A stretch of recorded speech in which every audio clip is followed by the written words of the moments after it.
विक्रांत और रूबी गाड़ी में बैठे तो ड्राइवर ने गाड़ी आगे बढ़ा दी।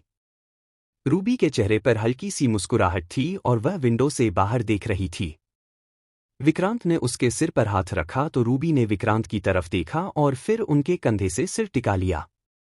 खुश है आप? विक्रांत ने कहा। जी पापा, रूबी ने कहा।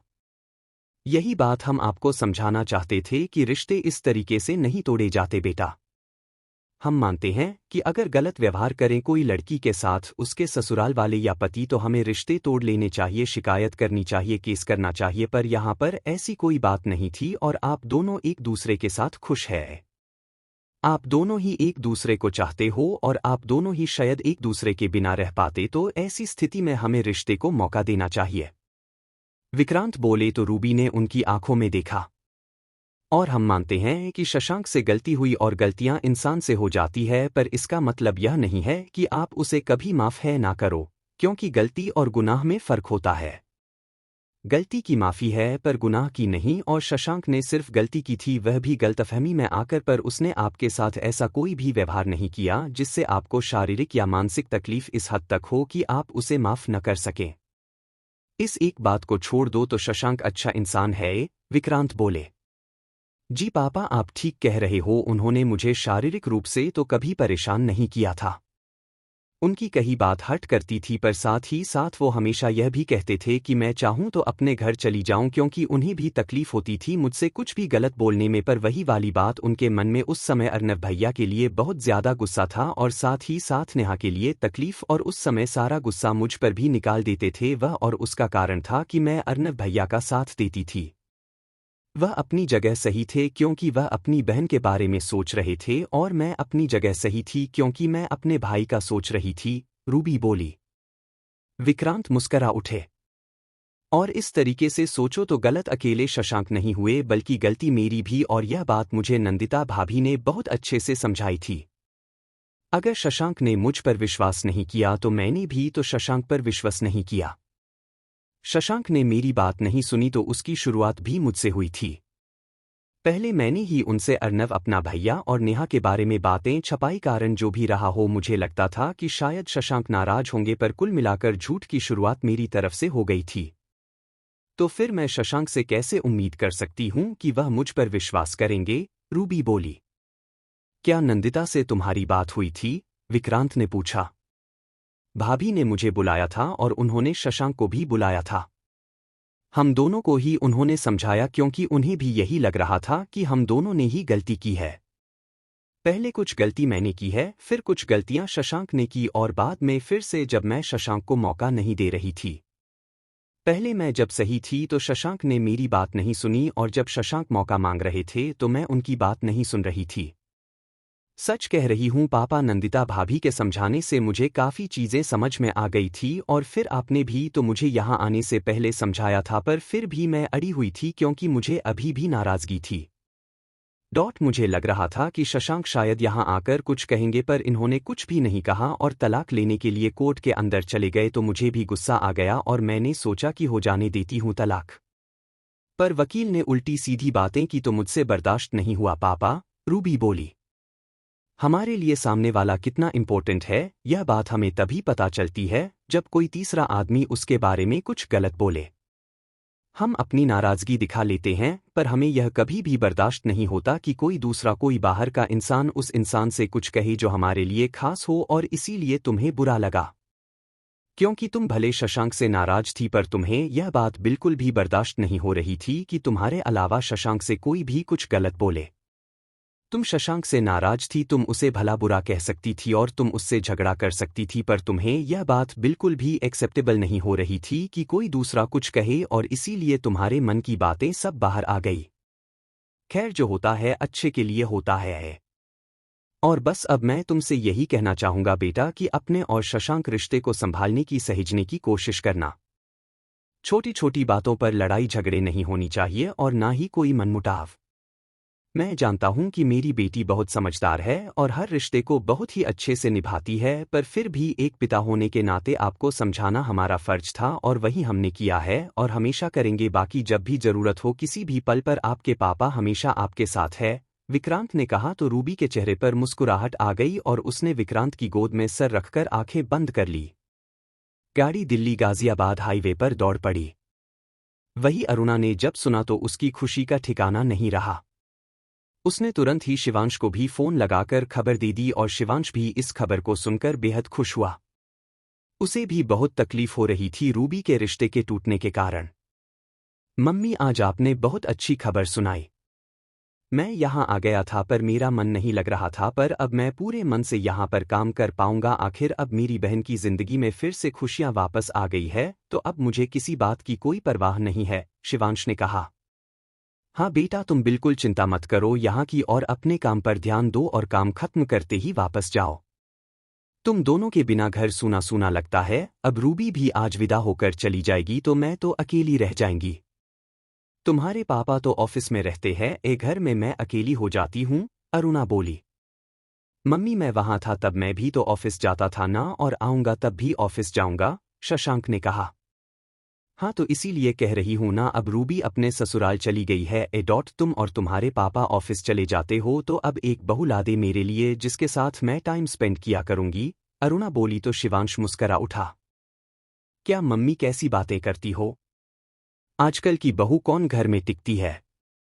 वह भी तो ऑफिस ज्वाइन करेगी जैसे रूबी ने किया हुआ था शशांक के साथ, शिवांश बोला।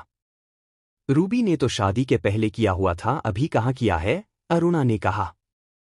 तो वो इसलिए नहीं किया था क्योंकि नेहा की तबीयत ठीक नहीं थी, वह घर में रहकर नेहा की देखभाल कर रही थी, पर अब तो ज्वाइन करेगी ना। और हाँ मम्मी, आप मना भी मत कीजिएगा। हर लड़की को इंडिपेंडेंट होना चाहिए और काम करते रहना चाहिए, शिवांश बोला। तुम अपनी बातों से बस मुझे बना लो, ठीक है? काम पर जाएगी तो काम पर जाने दूंगी, पर मुझे बहू चाहिए ही चाहिए, समझे तुम? अब जल्दी से जल्दी कोई लड़की खुद पसंद कर लो, या फिर जिसे मैं पसंद करूंगी उसके लिए हाँ कर दो, अरुणा बोली। जी मम्मी, जैसा आप कहो, शिवांश बोला और फिर कॉल कट कर दिया।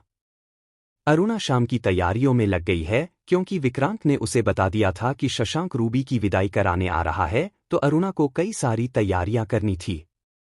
अरुणा पुराने ख्यालात की महिला थी और रीति रिवाजों और रस्मों को बेहद मानने वाली भी। उसे पहले भी यह चीज सही नहीं लग रही थी कि रूबी बिना विदाई के ससुराल में जाकर रह रही है, और अब जबकि मौका मिला था तो वो कोई भी कसर नहीं छोड़ना चाहती थी और उसने अपनी तैयारियां शुरू कर दी। 1 घंटे बाद रूबी और विक्रांत घर पहुंचे और अरुणा ने रूबी को अपने सीने से लगा लिया। रूबी की आंखों में भी नमी आ गई।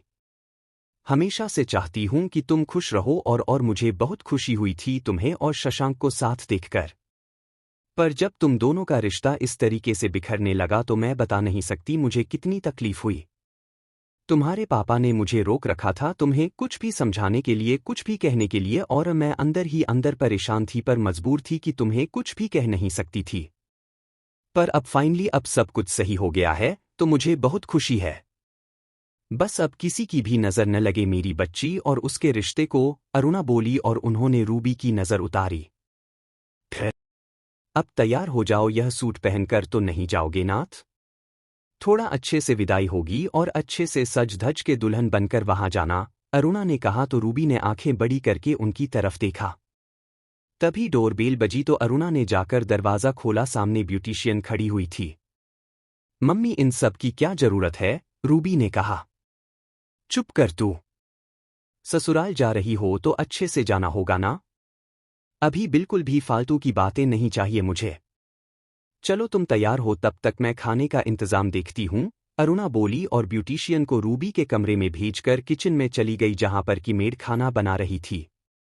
उधर मिस्टर रायचंद, शशांक और नेहा अपने घर पहुंचे। मिस्टर रायचंद ने शशांक के कंधे पर हाथ रखा और फिर उसे अपने गले लगा लिया। शशांक की आंखों में नमी आ गई। पापा, आप खुश तो हो ना? शशांक बोला। मैं खुश हूं, और एक बात, क्या यह सब कुछ तुमने मेरी खुशी के लिए किया है? मिस्टर रायचंद ने आंखें छोटी करके कहा। नहीं पापा, आपकी खुशी भी मायने रखती है, और साथ ही साथ मुझे भी समझ आ गया कि मैं रूबी के बिना नहीं रह सकता।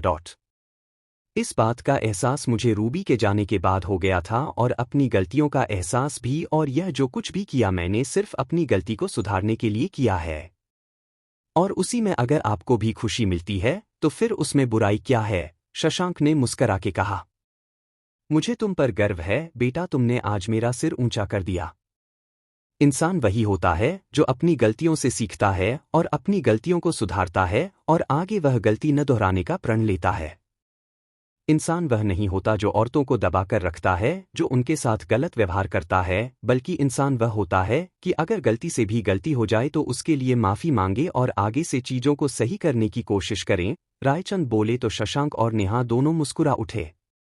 और आज तुमने अपनी गलती मानकर रूबी से माफी मांगकर और उसे मनाकर यह साबित कर दिया कि तुम एक बेहतरीन इंसान हो जिसे न सिर्फ रिश्तों की परवाह है बल्कि इंसान की भी परवाह और परख है। रूबी जैसी लड़की बहुत किस्मत से मिलती है और बस तुमसे यही कहना चाहूंगा कि अब उसे हमेशा खुश रखना, कभी भी शिकायत का मौका मत देना, कोशिश करना कि तुम दोनों का रिश्ता बहुत ही मजबूत हो जहां पर कभी भी किसी लड़ाई झगड़े की या किसी मनमुटाव की कोई गुंजाइश न हो। पापा मैं पूरी कोशिश करूंगा कि अब दोबारा ऐसा कभी ना हो। शशांक ने कहा। बस भैया अब बहुत हुई बातें, भाभी इंतजार कर रही होगी। आपको तैयार नहीं होना उन्हें लेने जाने के लिए, नेहा बोली। और तुम नहीं चलोगी साथ, शशांक ने कहा। नहीं भैया इस बार नहीं, इस बार आप अकेले जाइए और मेरी भाभी को लेकर आइए, तब तक मैं और पापा उनके स्वागत की तैयारी करते हैं, नेहा ने कहा तो शशांक अपने कमरे की तरफ बढ़ गया। फ्रेश होकर रेडी हो गाजियाबाद के लिए निकल गया अपनी दुल्हन को लाने के लिए।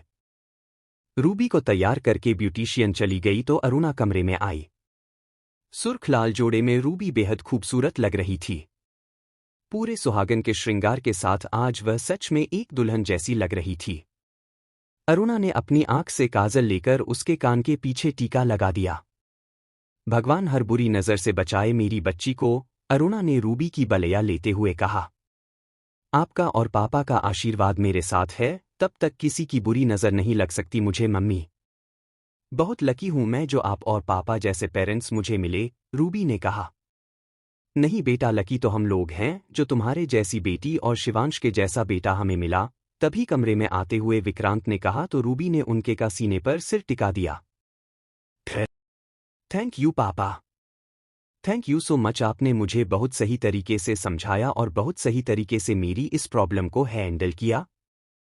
हो सकता है आप और मम्मी मुझे पहले ही कह देते तो मैं चली जाती, पर फिर मुझे एहसास नहीं हो पाता अपनी गलती का और ना ही मुझे यह समझ में आता कि शशांक गलत तो है पर इतने भी नहीं कि रिश्ता तोड़ दिया जाए, रूबी बोली।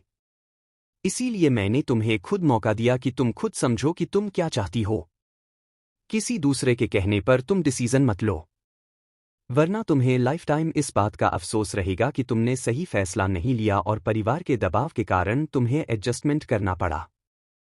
और बेटा, जिंदगी एडजस्टमेंट के साथ नहीं चलती, जिंदगी तक चलती है जब हम पूरे मन के साथ समर्पित हो, जब हम पूरे दिल से रिश्ते को अपनाएं और उसे संभालने की कोशिश करें, विक्रांत बोले। और आपने इतना सब कुछ प्लान कर रखा था रायचंद भाई साहब और वकील साहब के साथ मिलकर, और मुझे बताया भी नहीं, तभी अरुण बोली तो रूबी ने आंखें बड़ी करके उन दोनों को देखा तो वही विक्रांत ने गहरी सांस ली। कोई भी बात आपके पेट में पचती क्यों नहीं है अरुणा? अभी बताया और अभी आपने रूबी के सामने बोल भी दिया। कहा था ना आपको कि आपको बता दिया है, इसका मतलब यह नहीं कि आप किसी से भी कहें, पर आपने आखिर में, विक्रांत बोले तो रूबी मुस्कुरा उठी। कोई बात नहीं पापा, आपकी बेटी इतनी भी बुद्धू नहीं है और ना ही इतनी कम दिमाग है कि इस तरीके से बात पता चलने पर बुरा मानेगी। आखिर जो भी आपने किया मेरे भले के लिए ही किया ना, मेरी खुशी के लिए ही किया ना, और मुझे सही रास्ता दिखाने के लिए। तो फिर तरीका जो भी हो कोई फर्क नहीं पड़ता, पर आपने वाकई में मुझे सही रास्ता दिखाया और सही सीख दी, रूबी बोली। चलो अब कुछ और तैयारी रह गई हो तो कर लो, शशांक अभी पहुंचने ही वाला होगा। मेरी रायचंद से बात हो चुकी है, वह काफी देर पहले निकल चुका है। और आए वह वैसे ही खाना पीना खिला के इसकी विदाई करो। क्या पता इसका मूड फिर से बदल गया तो फिर से रुक न जाए, विक्रांत ने कहा तो रूबी ने आंखें छोटी पर उन्हें देखा और तीनों खिलखिला उठे। नहीं, वाकई में ज्यादा रात करने का कोई फायदा नहीं है, सही समय से विदाई कर देना, वैसे भी टाइम काफी हो रहा है, विक्रांत बोले और बाहर हॉल में चले गए, क्योंकि शशांक पहुंचने ही वाला था। तुम यहाँ बैठो और आराम करो, मैं बाकी की तैयारियां देखती हूँ, अरुणा बोली और जैसे ही जाने को मुड़ी रूबी ने उसका हाथ पकड़ लिया। अरुणा ने रूबी की तरफ देखा। मम्मी सब सही तो होगा ना? इस बार कोई प्रॉब्लम तो नहीं आएगी? रूबी ने कुछ परेशान से होकर कहा। फिर अरुणा ने उसके पास आकर उसके गाल से हाथ लगाया और उसके कंधे पकड़ उसे वहीं बेड पर बिठा लिया। मुझे अपनी बेटी पर विश्वास है। जब मेरी बेटी बिना किसी उम्मीद के रिश्ते निभा सकती है, जब शशांक के गलत बिहेव के बावजूद भी रिश्ता निभा सकती है, उनके साथ कोई रिश्ता ना होने के बाद भी उसकी बहन की परवाह कर सकती है, उनके घर की देखभाल कर सकती है, तो आगे भी रिश्ता निभा लेगी। और एक बार फिर भी कहना चाहूंगी, अपने आत्मसम्मान से बढ़कर कुछ भी नहीं होता है, इसलिए अपने सेल्फ रिस्पेक्ट का हमेशा ख्याल रखना, अरुणा बोली। रूबी बस सुनती रही। और एक बात, सेल्फ रिस्पेक्ट और घमंड में फर्क होता है, इस बात का ध्यान रखना। और बेटा जो बीत गया सो बीत गया। अब बार बार उसकी चर्चा करना, उसको याद करना और उन बातों को दोहराने से तकलीफ के अलावा कुछ भी हासिल नहीं होगा। तुमसे यही कहना चाहूंगी कि जो 5 महीने तुम्हारे वहां बीते थे उनकी चर्चा मत करना। कोशिश करना कि उन्हें भूल सको या एक बुरी याद समझकर उन्हें पीछे पुरानी यादों की तरफ धकेल देना। उनको अगर याद करोगी तो तुम्हें तकलीफ होगी, और अब जो कुछ भी है सिर्फ आगे का है और वही सोचना है। इसलिए सिर्फ आगे बढ़ते जाना है और आगे अच्छे तरीके से रहना। सबके साथ प्रेम पूर्वक व्यवहार करना है, सबका ध्यान रखना है, सबकी परवाह करना और शशांक का ध्यान रखना, अरुणा बोली। जी मम्मी, रूबी बोली। और अगर शशांक भी उन बातों को दोहराए या उस बारे में चर्चा करे, भले तुमसे माफी मांगे या कुछ भी कहे, तो उससे भी मना कर देना कि अब पुरानी बातों की चर्चा ना करें। आज तुम्हारा रिश्ता टूटने वाला था और एक नए तरीके से रिश्ता जुड़ा है, तो बस नए रिश्ते में नई यादों को बनाओ और पुरानी यादों को यहाँ जगह बिल्कुल भी मत दो। अगर पुरानी बातों की चर्चा नहीं करोगी तो सब कुछ सही रहेगा। नए समय को खुशी के साथ एंजॉय करो। खुश होकर जिंदगी जियो जहां पर कड़वी यादों के लिए कोई भी जगह ना हो, अरुणा ने कहा। जी मम्मी, मैं पूरी कोशिश करूंगी पुरानी बातों को भूलकर आगे बढ़ने की, रूबी ने कहा। और मैं जानती हूं मेरी बेटी सब संभाल लेगी, अरुणा ने कहा और उसके गाल से हाथ लगाया और फिर बाहर निकल गई। अरुणा के निकलते ही रूबी उठकर आईने के सामने खड़ी हो गई और खुद को देखने लगी। चेहरे पर खुशी की चमक लिए और पूरे श्रृंगार के साथ वह वाकई में एक खूबसूरत दुल्हन लग रही थी।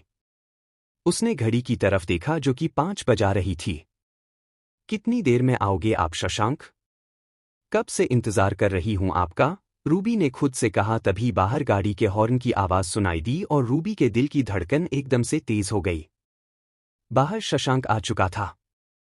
दरवाजे पर अरुणा और विक्रांत ने उसका तलब किया स्वागत सत्कार कर, फिर उसे अंदर लेकर आए। हॉल में बैठकर हल्की फुल्की बातचीत करने लगे। थोड़ी देर बाद अरुणा ने रूबी और शशांक की कुलदेवी मंदिर में ले जाकर कुलदेवी की पूजा कराई और घर के बाकी देवी देवताओं की पूजा की। कुछ छोटी मोटी रस्में अरुणा के परिवार में होती थी, वह उसने करवाएं और फिर उसके बाद सबने साथ में खाना खाया। शशांक की नज़र बार बार रूबी पर जाकर ठहर जाती थी। उन दोनों की शादी हुई थी उस समय रूबी के लिए जो आकर्षण शशांक को महसूस होता था, वही आकर्षण आज फिर से शशांक को रूबी देखकर महसूस हो रही थी। शशांक की नज़रों को अपने ऊपर महसूस करते ही रूबी का चेहरा शर्म से गुलाबी हुआ जा रहा था। थोड़ी देर बाद सब लोगों ने खाना खाया और उसके बाद शशांक ने रूबी को ले जाने की इजाज़त मांगी। रूबी, विक्रांत और अरुणा गले मिली और उसके बाद अरुणा ने विदाई की तैयारी की। घर की देहरी पर खड़े होकर रूबी चावल पीछे अरुणा की झोली में फेंके और आगे कदम बढ़ाती गई। आंखों से एक बार फिर से निकलने लगे, पर दिल इस बार तीनों ही लोगों के खुशी से भरे हुए थे। विक्रांत रूबी का हाथ पकड़ उसे गाड़ी में बिठाया और फिर शशांक तो गाड़ी आगे बढ़ाने के लिए कहा। विक्रांत ने गाड़ी के टायर के नीचे नारियल रखा और गाड़ी के ऊपर बतासे और सिक्के बरसाए और शशांक ने गाड़ी आगे बढ़ा दी और रूबी को साथ लेकर दिल्ली की तरफ निकल गया।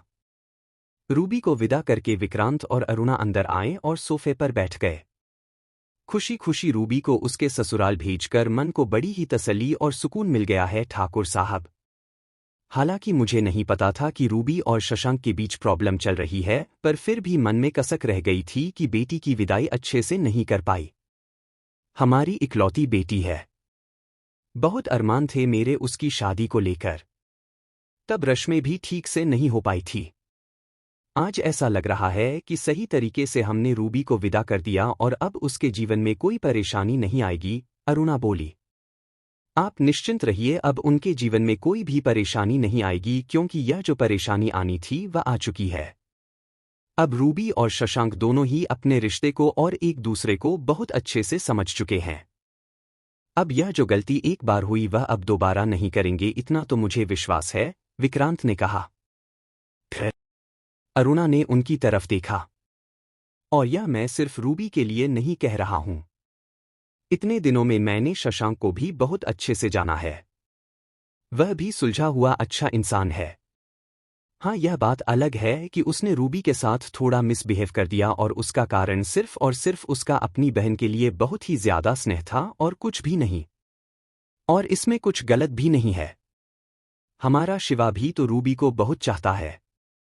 अगर बात रूबी की हो तो शिवा को भी कोई नजर नहीं आता। ठीक उसी तरीके से शशांक और नेहा का रिश्ता है, विक्रांत ने कहा। जी ठाकुर साहब, अरुणा बोली। और सबसे बड़ी बात वहां पर रायचंद है। रायचंद रूबी को बिल्कुल अपनी बेटी की तरह मानते हैं और जिस घर के बुजुर्ग इस तरीके के समझदार हो उस घर में बच्चों को अच्छा माहौल मिलता है। और छोटी मोटी गलतियों होने पर बड़े उनको संभाल लेते हैं, विक्रांत ने कहा तो अरुणा के चेहरे पर मुस्कुराहट आ गई। शशांक गाड़ी ड्राइव कर रहा था और वह उसके पास बैठे धीमे धीमे रुमाल से अपने आंसू पहुंच रही थी। शशांक ने गाड़ी एक साइड रोकी और रूबी के हाथ को अपने हाथों के बीच में थाम लिया। इस तरीके से अगर दुखी होगी तो कैसे चलेगा? तुम्हें मेरे साथ आने की खुशी नहीं है क्या? शशांक ने कहा तो रूबी ने भरी आंखों से उसकी तरफ देखा और जल्दी से हमें गर्दन हिला दी। मतलब कि खुश नहीं हो तुम? शशांक ने दोबारा कहा तो रूबी ने नमे गर्दन हिला दी। यार अब डिसाइड कर लो, खुश हो कि नहीं हो? शशांक ने कहा तो रूबी हल्का सा मुस्कुराई और फिर उसकी तरफ। मतलब आपके साथ आने से खुश हूं और मम्मी पापा को छोड़कर आना पड़ रहा है इसलिए दुखी भी होगा न? रूबी ने कहा।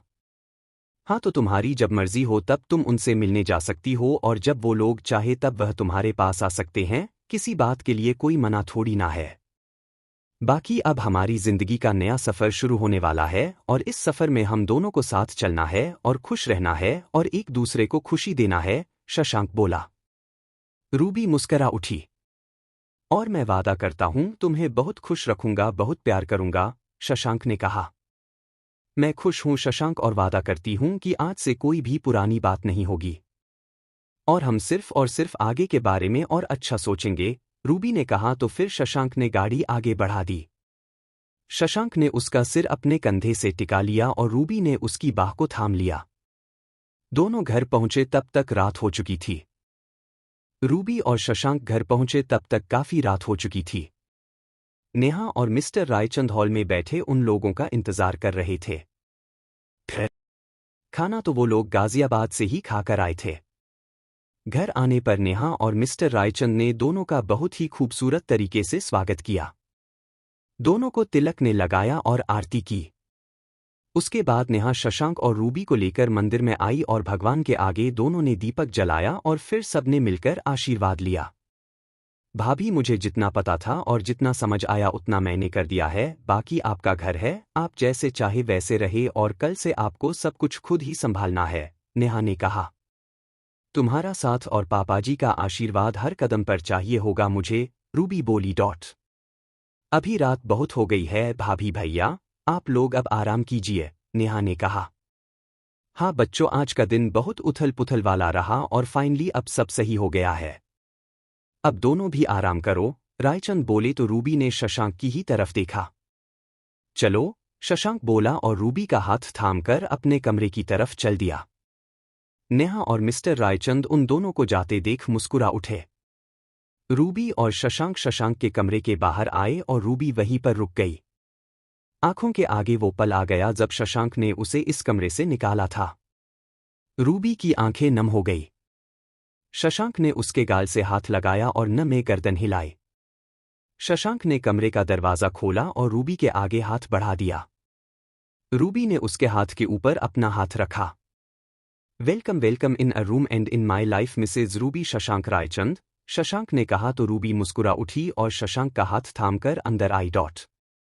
अंदर आकर देखा तो दोनों की आंखें खुली की खुली रह गई।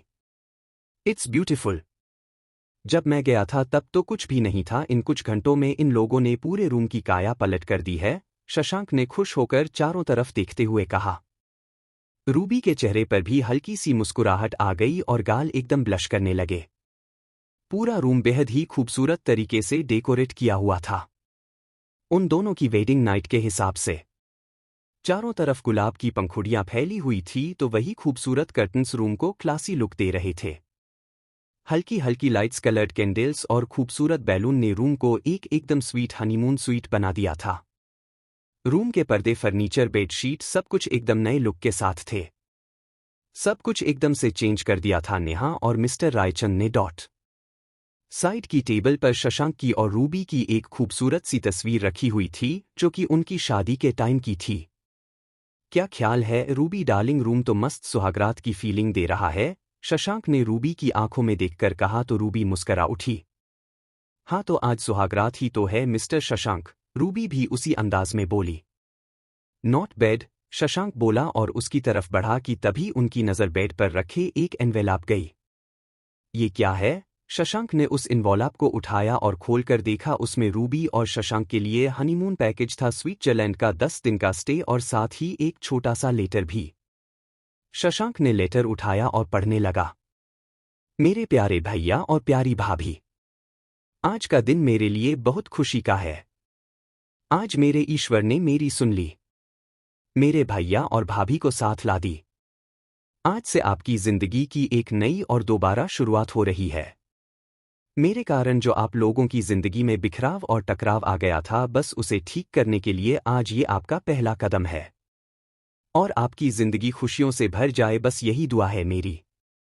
जानती हूं कि आपको किसी चीज की कोई जरूरत नहीं है। मेरे भैया और मेरी भाभी हर चीज में सक्षम है और हर काम करने में कैपेबल है, पर फिर भी दिल किया आपको कुछ देने का। मेरी तरफ से यह छोटा सा गिफ्ट है आप लोगों के लिए, आप लोगों के रिश्ते को एक नया रंग देने के लिए और एक नई मजबूती देने के लिए। कुछ पल एकांत के एक दूजे के साथ। कल शाम की आपकी फ्लाइट है और टाइम से तैयार हो जाना, बाकी काफी कुछ अरेंजमेंट मैंने कर दिया है, बाकी आप लोग खुद देख लेना। आप लोगों की प्यारी बहन। थैंक्स नेहा, शशांक खुश होकर बोला। रूबी ने भी वो लेटर लिया और मुस्करा के पढ़ने लगी। शशांक ने दरवाजा लॉक किया और रूबी के कंधे पर हाथ रखा। रूबी जो कि अभी वही लेटर देख रही थी, उसने पलटकर शशांक की तरफ देखा। शशांक ने वह टिकट और लेटर बेड की साइड के ड्रार में डाल दिया और रूबी की आंखों में झांका। शशांक की गहरी आंखों को देखकर रूबी ने नजरें झुका ली। खुश हो तुम? कहीं और चलने का सोचा हो तो हम वहां चल सकते हैं इसके बाद, शशांक ने कहा। नहीं शशांक, ऐसी कोई जरूरत नहीं है और मैंने ऐसा कुछ सोचा भी नहीं था। और फिर नेहा ने इतने मन से हम दोनों के लिए यह पैकेज सिलेक्ट किया है तो फिर यही चलते हैं ना, बाकी फिर कहीं और बाद में चलेंगे, रूबी ने कहा। तो शशांक ने रूबी चेहरे को देखा जिस पर इस समय वाकई में कोई टेंशन वाला भाव नहीं था, तो शशांक को समझ में आ गया कि रूबी को कोई भी प्रॉब्लम नहीं है। थैंक्स, शशांक ने झुककर उसके माथे पर अपने होंठ रख दिए तो रूबी ने आंखें बंद कर ली। अगले ही पल शशांक ने उसे अपने सीने से लगा लिया। मैं बहुत खुश हूं आज रूबी, बेहद खुश। मैं इतना ही खुश उस समय भी था जब हमारी शादी हुई थी, पर तो परिस्थितियां ऐसी हो गई कि ना जाने कैसे, शशांक बोला कि तभी रूबी ने उसकी पीठ पर हाथ रखा और धीरे से कहा। प्लीज शशांक, पुरानी बातों को मत याद कीजिए। जो बीत चुका है उसे हम वापस नहीं ला सकते, इसलिए बेहतर होगा कि उसे हम भूल ही जाएं। अगर हम पुरानी बातों को याद करते रहेंगे तो कभी आपको तो कभी मुझे तकलीफ होती रहेगी, और अब मैं नहीं चाहती कि हमारे नए रिश्ते पर पुरानी किसी भी बात का कोई भी असर हो। आप आज से यही सोचे कि हमारा रिश्ता आज ही जुड़ा है और आज से ही हमें नई शुरुआत करनी है। नई यादें बनानी है और नए सफर पर साथ में चलना है। जो बीत गया उसका असर अब हम हमारे आज और हमारे आने वाले कल फर्क नहीं पड़ने देंगे, रूबी ने कहा। शशांक ने उसके चेहरे की तरफ देखा। तुम वाकई में बहुत समझदार हो रूबी। मुझे तो अभी भी यही लग रहा था कि पता न जाने तुम किस बात को कब क्या बोलेगी। तुम्हारे मन में यह बात अभी भी होगी जो समय निकाला वह हमारा अच्छा नहीं निकला और उसका कारण मैं हूं। पर आज तुमने यह बात कहकर मेरे मन से एक बोझ हल्का कर दिया। शशांक बोला। रूबी ने उसकी तरफ देखा। रियली रूबी, पुरानी बातों को अब मैं भी कभी नहीं करूंगा। मैं भी तुम्हारे साथ सिर्फ आगे बढ़ते जाना चाहता हूं। किसी भी पुरानी बात को याद करके ना ही दुखी होना चाहता हूं और ना ही तुम्हें दुखी करना चाहता हूं, शशांक कहा। यह मेरी समझदारी नहीं है शशांक। मम्मी ने मुझसे कहा था ये सब इसलिए कई बार माँ बाप की दी हुई सीखें बहुत काम आती है। मम्मी ही आज मुझे यह बात बोली थी कि आज जो नए रिश्ते की शुरुआत कर रही हो तो पुरानी बातों को पीछे छोड़ दो और दोबारा उनके बारे में कोई चर्चा मत करना और ना ही उस बात को लेकर मन में कोई मनमुटाव रखना या बहस करना। इसलिए मैंने भी उनकी बात मान ली क्योंकि यहाँ वह बिल्कुल सही है, रूबी बोली। मतलब कभी कभी मम्मी जी कुछ गलत तो कभी कभी सही भी बोलते हैं, शशांक ने हंसकर कहा तो रूबी ने गुस्से घूरा। खबरदार जो मेरी मम्मी के बारे में कुछ भी कहा। हाँ कभी कभार सख्ती करती है पर मम्मी है मेरी, मैं तो एडजस्ट कर लेती हूं तो अब कुछ न बोलना, रूबी ने मुस्कुराकर कहा और बालकनी की तरफ बढ़ गई। हाँ सो तो है पर जो भी हो वह तुम्हें प्यार बहुत करती हैं और सबसे ज्यादा जरूरी हमारे लिए भी यही होता है कि हमारे पेरेंट्स हमें प्यार करें, वह भी बहुत सारा। और अगर वह इतना प्यार करते हैं तो थोड़ी बहुत सख्ती तो उनकी सह ही सकते हैं। शशांक ने भी रूबी के पीछे जाकर उसके गले में बाहें डालकर उसके पास खड़े होते हुए कहा। हर रिश्ते की अपनी एक जरूरत, अपनी वैल्यू होती है शशांक। चांद के बिना आसमान में कोई खूबसूरती नहीं तो आसमान के बिना चांद का कोई अस्तित्व नहीं है। ठीक उसी तरीके से हर रिश्ता, हर इंसान एक दूसरे से जुड़ा हुआ है और आज से हम दोनों का रिश्ता भी एक नए तरीके से जुड़ रहा है और बस मैं अब ये चाहती हूं कि हमारा रिश्ता हर दिन के साथ और भी गहरा और मजबूत होता जाए, रूबी ने कहा। बिल्कुल होगा, शशांक ने कहा और रूबी के चेहरे की तरफ देखा। वैसे आज तुम बहुत प्यारी लग रही हो। जब से गाजियाबाद गया हूं तुम्हारे चेहरे से नजर ही नहीं हट रही मेरी, शशांक ने उसके होंठों को अंगूठे से छूकर कहा। रूबी का दिल धड़क उठा। मम्मी ने ब्यूटिशियन को बुलाकर मेरा मेकअप कराया है। अदरवाइज आप तो जानते ही हो कि मैं कितना सिंपल तरीके से रहती हूं। यह सब मेकअप वगैरह मुझे ज्यादा पसंद नहीं है। कंपनी में भी आती थी तभी तो मैं सादा तरीके से ही रहती थी, रूबी बोली। वैसे आज तुम बहुत प्यारी लग रही हो। जब से गाजियाबाद गया हूं तुम्हारे चेहरे से नजर ही नहीं हट रही मेरी, शशांक ने उसके होंठों को अंगूठे से छूकर कहा। रूबी का दिल धड़क उठा। मम्मी ने ब्यूटिशियन को बुलाकर मेरा मेकअप कराया है। अदरवाइज आप तो जानते ही हो कि मैं कितना सिंपल तरीके से रहती हूं। यह सब मेकअप वगैरह मुझे ज्यादा पसंद नहीं है। कंपनी में भी आती थी तभी तो मैं सादा तरीके से ही रहती थी, रूबी बोली। शशांक ने उसके कंधे पकड़ा, उसे अपनी तरफ घुमाया। तुम मुझे हर समय प्यारी लगती हो। सादगी भरी सुंदरता है तुम्हारे अंदर जो किसी को भी अपनी तरफ खींच ले। पर कभी कभी इस तरीके से सजना संवरना भी अच्छा लगता है। आज तुम लग रही हो कि मेरी दुल्हन हो और इतनी खूबसूरत दुल्हन को देखकर दिल है कि बार बार मचल जा रहा है, शशांक ने उसके माथे से अपना माथा जोड़ते हुए कहा। रूबी मुस्करा उठी। 1 सेकंड, शशांक बोला और तुरंत रूम में गया। वापस आया तो हाथ में एक बॉक्स था। रूबी ने उसकी तरफ देखा। शशांक ने बॉक्स खोला और उसमें से एक रोज गोल्ड चैन निकाली जिसके पेंडेंट पर एक खूबसूरत रूबी का कोस्टली और बेहद खूबसूरत स्टोन लगा हुआ था। ये तुम्हारे लिए। A ruby for my Ruby, Shashank बोला। इट्स ब्यूटीफुल, रूबी ने खुश होकर कहा। मैं पहना दूं?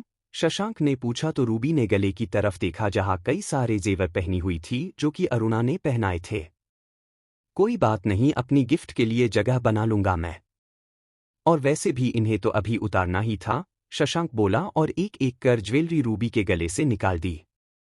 रूबी बस खामोशी से शशांक की मोहब्बत दिल में और उसकी उंगलियों की छुआन अपनी गर्दन पर महसूस कर दिल ही दिल खुश होती रही। अब इसके लिए जगह बन गई। शशांक ने रूबी के गले में चैन डाली और फिर उसके बालों को साइड कर पीछे हुक को दांत से दबा दिया ताकि चैन खुले न। शशांक के लबों का स्पर्श गर्दन पर महसूस हुआ तो रूबी ने कसकर आंखें भींच ली और अपने साड़ी के पल्ले को मुट्ठी में दबा लिया। शशांक ने एक नज़र उसे देखा और फिर वापस से उसकी गर्दन पर होंठ रख दिए और प्यार से चूमने लगा। शशांक, रूबी ने कहा और एकदम से पलटकर उसके सीने से लग गई। धड़कनों की रफ्तार दोनों की ही तेज हो चुकी थी और सांसें भी मानो सांसों में उलझने को बेचैन थी। शशांक ने रूबी के सिर पर अपनी ठोड़ी टिकाई। अगर तुम्हारी इजाजत हो तो आज पूरी तरीके से बेकाबू होना चाहता हूं। अब तक जो दिल बांध रखा था आज उसे खुला छोड़ना चाहता हूं। अपने जज्बातों को जो अब तक कैद कर रखा था आज उन्हें आज़ाद करना चाहता हूं। तुम्हारे साथ इस रात के हर एक लम्हे को खूबसूरत और यादगार बनाना चाहता हूं, शशांक ने कहा और रूबी के जवाब का वेट करने लगा। रूबी ने कोई जवाब नहीं दिया। अगर तुम कंफर्टेबल नहीं हो तो कोई बात नहीं, शशांक ने उसके सिर से अपना चेहरा दूर करते हुए कहा तो रूबी ने अपनी बाहें उसकी गर्दन में लपेट दी और उसकी तरफ देखा। हर बात कहनी जरूरी नहीं होती है शशांक। कुछ बातें समझी भी जाती है और फिर मैंने हाँ नहीं कहा तो मना भी तो नहीं किया ना, रूबी बोली तो शशांक एकदम से मुस्कुरा उठा।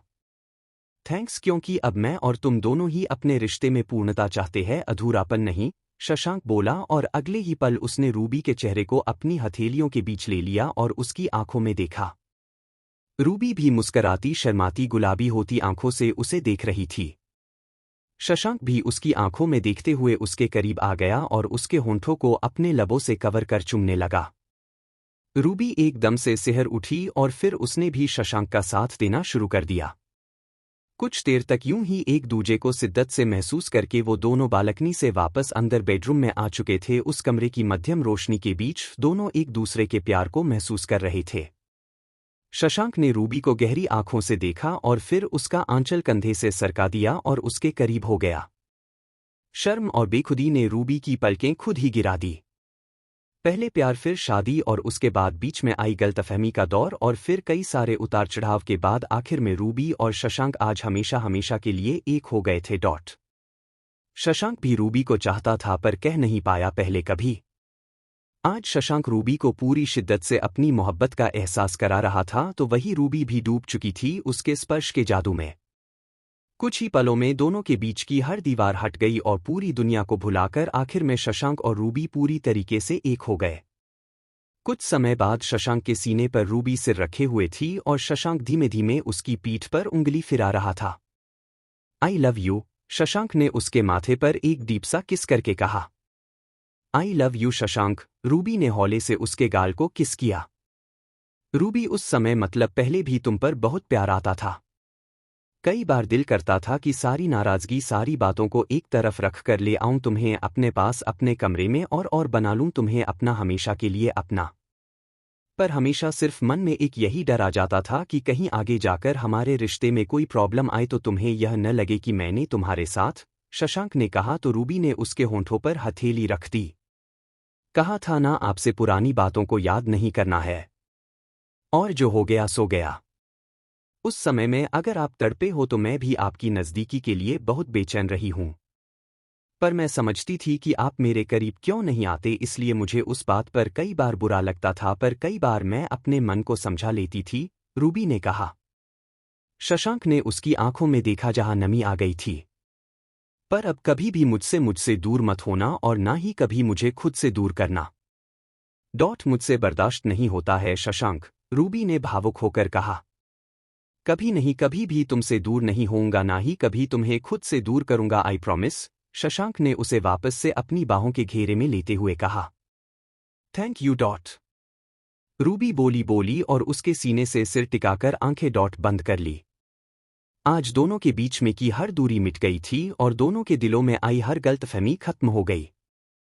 सारी पुरानी बातों को पीछे छोड़ आज रूबी और शशांक अपनी जिंदगी में आगे बढ़ने के लिए तैयार थे। उधर रूबी के जाने के बाद अरुणा ने नंदिता को कॉल लगाया। हाँ बुआ जी, मैं बस आपको फोन करने ही वाली थी। क्या हुआ रूबी का फैसला? मैं तो तब से परेशान थी पर किसी से पूछ भी नहीं सकती थी, नंदू बोली। मैंने पहले सोचा कि तुम्हें बता दूं पर फिर मुझे लगा कि पहले रूबी की विदाई कर देती हूं, उसके बाद तसल्ली से तुमसे बात करूंगी, अरुणा बोली। क्या रूबी की विदाई बुआ जी? आपने तो बहुत ही अच्छी खबर सुनाई है, नंदिता ने खुश होकर कहा। हाँ बेटा, और यह सब कुछ वह तुम्हारे कारण हुआ है। तुम्ही ने रूबी को और शशांक को समझाया, उन्हें उनकी गलतियों का एहसास कराया और इसीलिए शायद रूबी बातों को ज्यादा बेहतर तरीके से समझ पाई, वरना मैं और ठाकुर साहब तो इस तरीके से समझा नहीं पाए जिस तरीके से तुमने समझाया है, अरुणा ने कहा। नहीं बुआ जी, ऐसा कुछ भी नहीं है। आप फूफा जी भी अगर उसे बोलते तो वह जरूर समझती, पर आप लोगों ने उससे बात की ही नहीं। पर मुझे बिल्कुल भी यह बात अच्छी नहीं लग रही थी कि दोनों के बीच में इतना गहरा प्यार है, दोनों ही एक दूसरे से अलग नहीं होना चाहते, एक दूसरे को चाहते हैं, पर फिर भी अपनी अपनी नाराजगी के चलते इतना बड़ा डिसीजन ले रहे हैं। नंदू बोली। हाँ बेटा, तुमने समझा इसीलिए तो उसे समझाया, और तुम लोग हम उम्र हो, और जब ऐसे एक एज वाले लोग कोई बात समझाते हैं तो लोगों को जल्दी समझ आती है। बड़े बुजुर्गों की बातों को तो आजकल के बच्चे सीरियसली लेते नहीं है, पर उनके दोस्त, उनकी भाभी, उनकी बहन अगर यह लोग समझाते हैं तो वो जल्दी समझ में आ जाती है। इसीलिए मैं तो बस तुम्हें फ़ोन करने वाली थी, तुम्हें धन्यवाद देने के लिए। तुम्हारा बहुत बहुत शुक्रिया बेटा, जो तुमने मेरी बेटी का घर बचा लिया। अरुणा भावुक होकर बोली। धन्यवाद बोलने वाली कोई बात नहीं है बुआ जी, रूबी मेरे लिए भी मेरी बहन के जैसी है। आनंद की बहन है वह, और आनंद उसे बहुत चाहते हैं। इस घर में आप और रूबी सालों तक रहे हो, इस घर की भी बेटी है वो, मैंने ऐसा नहीं किया है। सिर्फ अपनी भाभी होने का फर्ज निभाया है, और फिर रूबी अगर तकलीफ में होती तो खुश तो हम में से वैसे भी कोई भी नहीं रह सकता था बुआ जी, इसलिए अपने मन में ऐसा कुछ भी मत रखिए, नंदिता बोली। सच कहती हूँ नंदिता बेटा, वैसे तो माँ का हर फैसला मुझे हमेशा से ही सही लगा है, चाहे फिर वह संध्या भाभी का चुनाव हो या मेरे लिए ठाकुर साहब को चुनना हो। पर तुम्हारे मामले में उन्होंने बहुत ही गजब कर दिया है। मतलब क्या ही बोलूं, मुझे तो कभी कभी विश्वास ही नहीं होता कि तुम जैसी लड़की भी हो सकती है। आजकल की लड़कियों को किसी से मतलब नहीं होता, ना मायके में न ससुराल में, ससुराल में तो खास तौर पर किसी से कोई लेना देना नहीं होता। अपने सगे ननंद देवर, अपने सास ससुर के लिए तो वह कुछ करना नहीं चाहती। बुआ सास की बेटी के लिए कोई क्या सोचेगा। तुमने मेरे रूबी के बारे में इतना सोचा, उसे अपना माना, मेरा तो दिल इसी बात से खुश हो गया नंदिता। काश कि मेरे शिवा के लिए भी एक तुम्हारे जैसी लड़की मेरे घर भी आ जाए तो मेरा जीवन सफल हो जाए, अरुणा ने कहा। क्यों नहीं बुआ जी, बिल्कुल मिलेगी आपको, मुझसे भी बेहतर लड़की मिलेगी शिवा के लिए। आप देखना तो सही, भगवान सबकी सुनते हैं, और फिर बुआ जी जब हम अच्छे हो तो सामने वाला भी अच्छा हो जाता है, और फिर आप जो इतनी समझदार हैं, इतनी अच्छी है, तो आप अपनी बहू के साथ एडजस्टमेंट कर खुद ब खुद उसे भी सही बना लेंगी और सब सही हो जाएगा, जैसे मेरा हो गया है संध्या माँ के साथ, नंदिता ने कहा। बहू रानी, मतलब तुमने इनडायरेक्टली मुझे भी सीख दे दी कि मुझे अपनी बहू के साथ सामंजस्य बैठाना है, जैसे संध्या भाभी तुम्हारे साथ बैठाती हैं, अरुणा बोली और खिलखिला उठी। नहीं बुआ जी, मेरा वह मतलब नहीं था, मैंने तो बस ऐसे ही कह दिया था। रियली बुआ जी, आपको बुरा लगा क्या? मेरा वह मतलब नहीं था, नंदू बोली। नहीं नहीं, मैं तो मजाक कर रही हूँ, हंसते मुस्कुराते रहना चाहिए, उम्र बढ़ती है और खास तौर पर तुम्हारे लिए हंसना मुस्कुराना और भी जरूरी है। बच्चे पर अच्छा असर पड़ेगा। अरुणा ने कहा। जी बुआ जी, नंदिता ने मुस्कुरा कर कहा। अच्छा ठीक है, अभी अपना ध्यान रखो और आराम करो, आती हूँ जल्दी ही तुमसे मिलने के लिए, अरुणा बोली और कॉल कट कर दिया। नंदू ने फोन साइड में रखा और सामने सामने बैठे आनंद की तरफ देखा, जो कि मुस्कुराते हुए उसे ही देख रहा था। क्या हुआ, आप क्यों हंस रहे हैं डॉक्टर साहब? नंदिता बोली। मतलब घर के दो लोग, रूपाली चाची और अरुणा बुआ, उनको शिक्षा दे दे ऐसा कोई पैदा नहीं हुआ है। मतलब दादी माँ भी उन दोनों के आगे हथियार डाल देती हैं, बाकी और किसी की तो इतनी औकात ही नहीं है जो उन्हें सिखा दे। और तुमने आज अरुणा बुआ को भी सिखा दिया कि बहू के साथ कैसे रहना है, आनंद ने कहा तो नंदिता ने आंखें छोटी करके उसे घूरा। बदले में आनंद खिलखिला उठा। आप न बहुत बुरे हो डॉक्टर साहब, मैंने सच में उन्हें समझाने के लिए नहीं कहा था। मैंने तो बस ऐसे ही कह दिया था, हर रिश्ते में यही तो होता है ना, जब आप कुछ चाहो तो पहले अपनी तरफ से कोशिश करना पड़ता है, तभी तो रिश्ता मजबूत होता है। अगर हम पहले ही सिर्फ और सिर्फ उम्मीद करने लगे तो रिश्ता मजबूत कैसे होगा? हमेशा एक्सपेक्टेशन नहीं करनी चाहिए डॉक्टर साहब, पहले कुछ देने की कोशिश की चाहता रखनी चाहिए, उसके बाद सामने वाले से कुछ पाने की उम्मीद। कुछ किए बिना अगर सिर्फ एक्सपेक्ट करते जाएंगे तो रिश्ता मजबूती कैसे पाएगा। हर रिश्ते में यही होता है डॉक्टर साहब, पहले इंसान को समर्पित होना पड़ता है और जब वह पूर्ण रूप से समर्पित हो जाता है तभी सामने वाले को पूरी तरीके से पाता है, जैसे मैंने आपको पाया है, नंदिता ने कहा तो आनंद उसके पास आया और उसे अपने सीने से लगा लिया। और जैसे मैंने तुम्हें पाया है .L खुद को खोकर। जब हम खुद को खो देते हैं तभी हम सामने वाले को पा पाते हैं। और जब बात प्रेम की हो और प्रेमियों की हो तो यह बात एकदम सटीक बैठती है। जब तक आप पूर्ण रूप में समर्पित नहीं होते हैं अपने दिल से आत्मा से, तब तक आप सामने वाले को नहीं पा सकते, फिर वो भक्ति हो या प्रेम। और ऐसे रिश्ता मजबूत नहीं होता है, और यह बात मैंने तुमसे ही सीखी है नंदू। थैंक यू नंदू मेरी जिंदगी में आने के लिए और मुझे इतना प्यार करने के लिए, आनंद ने उसके माथे को चूमकर कहा। नंदिता भी मुस्कुरा उठी और उसने आनंद की पीठ पर अपने हाथों की पकड़ कस दी। दोनों के ही चेहरे पर प्यार भरी मुस्कुराहट और दिल में सुकून उतर आया था। तभी आनंद को नंदिता के पेट में हलचल महसूस हुई और वह एकदम से पीछे हट गया। क्या हुआ डॉक्टर साहब, नंदिता ने कहा। अरे यार, यह तुम्हारा बच्चा तो मुझे लात मारता है, तुम्हारे करीब आने ही नहीं देता। वैसे ही तुम्हारी कंडीशन के चलते अच्छी खासी दूरी बनाकर रखनी पड़ रही है। रोमांस का तो कबाड़ा हुआ पड़ा है। तुमसे दूर रह रहा हूं, बस जरा हक भी करने लग जाऊं तो यह लात मारने लग जाता है, आनंद में मुंह बनाकर कहा तो नंदिता ने मुस्कुराकर उसे देखा और फिर उसे पास आने का इशारा किया। आनंद जैसे ही उसके पास आया नंदिता ने उसके होठों पर किस कर लिया। आनंद के चेहरे पर मुस्कुराहट आई और उसे ने नंदिता के गले में अपनी एक बाह को लपेटा और फिर उसे शिद्दत से चूमने लगा। अगली सुबह शशांक का घर। रूबी की नींद खुली तो पाया कि शशांक उसे बाहों में समेटे उसके सीने पर सिर रखे गहरी नींद में सो रहा है। उसे अपने पास इतने करीब सुकून की नींद सोते देख रूबी के चेहरे पर एक एक सुकून भरी मुस्कुराहट आ गई।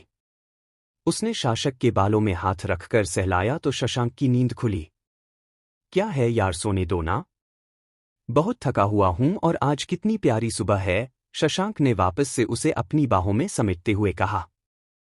सुबह नहीं है शशांक, अच्छा खासी दोपहर होने को है, कितना और सोएंगे, चलिए उठिए, रूबी ने घड़ी देखते हुए कहा जो कि सुबह के 9:15 बजा रही थी।